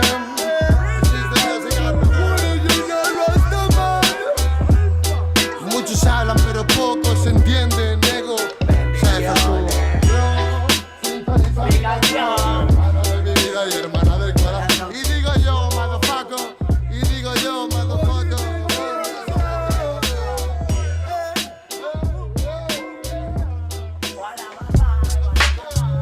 Yo, man, real. Estoy con mi hermanito Rasta Chai. International burning in Selassie I. Every day and every night. Yeah man, llevamos 30 volúmenes dando reggae music soul. Anki on, motherfucking king of the microphone. Check it on, desde el corazón, though. Llega el sonido de ultratumba, tienen miedo. Llegan los rasta con su rumba. Díceselo, la people se hace una pregunta. ¿Quién es mejor? Ni tú ni yo. Ese es el lema de Kio. Llega el sonido de ultratumba, tienen miedo. Llegan los rasta con su rumba. Díceselo, la people se hace una pregunta. ¿Quién es mejor? Ni tú ni yo. Ese es el lema de Kio. Veo la luz que ilumina mi vida y da amor a los que más quiero. Siento el mensaje que llega hacia mi corazón, me habla el universo. Veo personas que pasan de largo en mi vida y en verdad eso es bueno. Porque ahora sé lo que tengo y lo que ya no pierdo. Demasiada coincidencia para no ser verdad. Los de que no van a esperar en el más allá. Tú vas a seguir siguiendo el curso en la espiral, mientras que yo evoluciono, llego al despertar. Fuente celestial, de luz y el saber. No hay punto final, amar o aprender. Que yo no quiero obedecerte, ya sé lo que hacer. Cuando me muero de calor, de frío, de hambre o sed, ya solo pienso en ser aquel que siempre fui, pero por miedo que mostraba otra versión de mí. Antes solía llorar, ahora no sé reír. Si no ponemos de por medio un poquito de weed, eso más de estar bien, más efecto de pill. No quiero ser tu fe, te necesito a ti. Ángeles con la fe, mándalos de la street. Si vinimos de pa' morir, chico. This is the flow underground from Kioni Studio. Relax, relax, relax. The Flora, this is the music of the earth. Mucho tiempo dando amor a los nuestros. Asasti, nigga, bomba.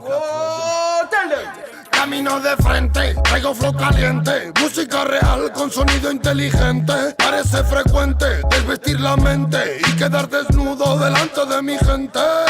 Flow, sing it, dem, duro like metal. Slow, sing it, why, like fenomenal. Flow, sing it, dem, duro like metal. Slow. Cada palabra y balada que parte la sala, para nada son bobadas atrapadas en miradas. Pues mi familia es sagrada, aprenderá toda la grada. Camarada, sea alabada la persona que te daba su calor, su sabor, el perfume del honor. Coreando la canción de un humilde servidor. Pues tu amor, seguidor, es alivio para el dolor y energía para seguir siendo tu compositor. Flow.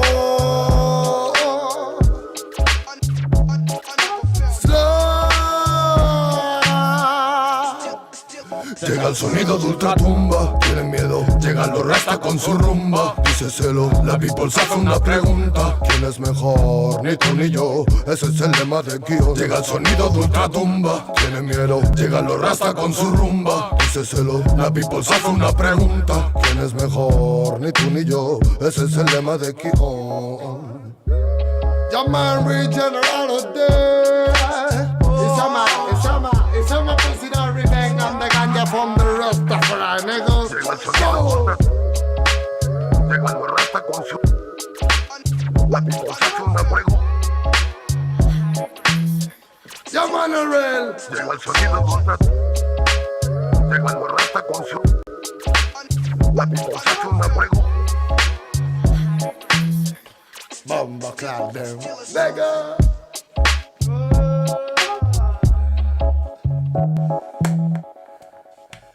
Bim. Yo. Comentando. ¿Qué dicen? Sí. ¿Qué cuentan? Ya. Escúchame. Ya. Los medios cuentan que si hay libertad de prensa, la mordaz es cosa escasa y todos dicen lo que piensan. Y esa sutil es impresa y repetida diariamente tiene contenta tu mente con yo soy combate y fiesta. Presta el control, Tarantino no es tan gore como los crímenes de amor que a toda hora se nos muestran. Pues tal vez la estrategia impuesta, pánico en el público y manejarás el cuestapal. Político en vez de patrullas se mete camilla para un hospital, como si esa mierda de tombo no diera seguridad. No será casualidad que el otro dueño del canal sea el otro sobrino pero bueno de un primo hermano pariente papá. Que esa nostalgia no es noticia, su codicia se evidencia. Propicia violencia y plástico, panémicas belleza. Fútbol, patriotismo falso, culos, vasos de cerveza. Pele cáncer pa' tu mesa y el domingo en misa pesa. Sobre su cabeza pesa el atraso mental del pueblo. Oposición vendió trasero, dictador, grupo Romero. Pero se confundieron acá, la palabra es cruda. Autoeducación y camino se afloja la lucha a través de cultura. Ven como genera de uno, tal vez otro loco se suma. Ya saben cortina de humo que explota la mina que mata la cuna. Primo, vengo que trate la fruna, no una pura canción de aventura. Así no censura, emite basura, no le conviene que sepa verdura. Hay extorsiones, violaciones, robo, llanto y más. Con tanto muerto el morbo están alimentando, pues no hay paz. Solo un odio contenido en bilis para que vivan en la fantasía algún día cambiará. Hay extorsiones, robo, violaciones, llanto y más. Con tanto muerto el morbo están alimentando, pues no hay paz. Solo un odio contenido en bilis para que vivan en la fantasía algún día cambiará. Sensacionalismo, amigo eterno de la prensa, el mismo que forjó al humano sumiso, callado y muestra. En el noticiero, en el artículo del diario, la vida de una bebé que poco invierte al vecindario. Sirven como fieles feligreses a oscuro intereses, mienten todo el día, crían, crean solo estupideces. La historia afirma, indica que siempre negaron información alternativa que todo pueblo merece. A cada instante pareciera su labor asesinar una memoria colectiva que hace una nación. Con una prensa cómplice que juega con humor, desconociendo ese dolor que nos dejó ese dictador. Cortina de humo es su mejor función, para apartarte de la fuente harán de todo. Pues miró hoy como venderte el culo de Sharon Stone, cagándose en tu derecho a la objetiva información. El narco, el almirante, el presidente, el congresista, algún ministro, algún legado, de seguro es el patrón de ese periódico morboso y amarillo que al leerlo 2 minutos te vuelve en un show. Los medios son culpables, responsables de toda propaganda basura que te ofrece la TV. Pues será mejor que se autoeduque, pues my friend, porque el comercio precio de los medios te carcome hasta la 100. Hay violaciones, extorsiones, robo, llanto y más. Con tanto morbo, el morbo están alimentando. ¿Ves? No hay paz, solo un odio contenido en bilis para que vivan en la fantasía algún día cambiará. Hay extorsiones, violaciones, robo, llanto y más. Con tanto morbo, el morbo están alimentando. ¿Ves? No hay paz, solo un odio contenido en bilis para que vivan en la fantasía algún día cambiará. Que algún día cambiará. Que algún día cambiará. CPF.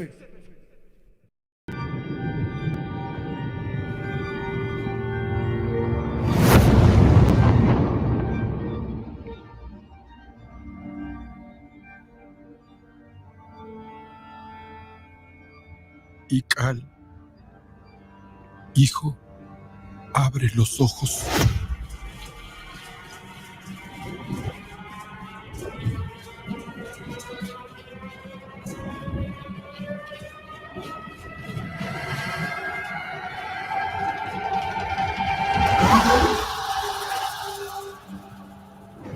Tu cuerpo se queda con nosotros, pero tu espíritu debe seguir.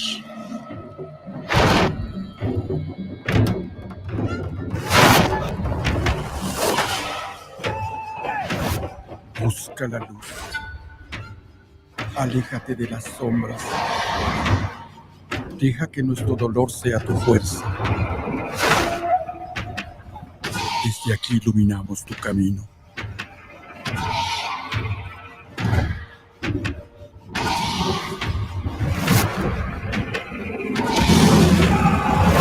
Lucha como nosotros ante esta pena tan grande.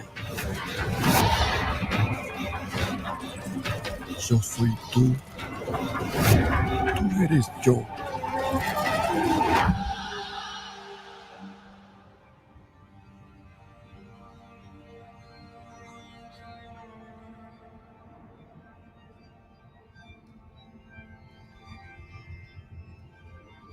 La muerte que hoy nos separa, mañana volverá a unirnos. Eres libre, hijo.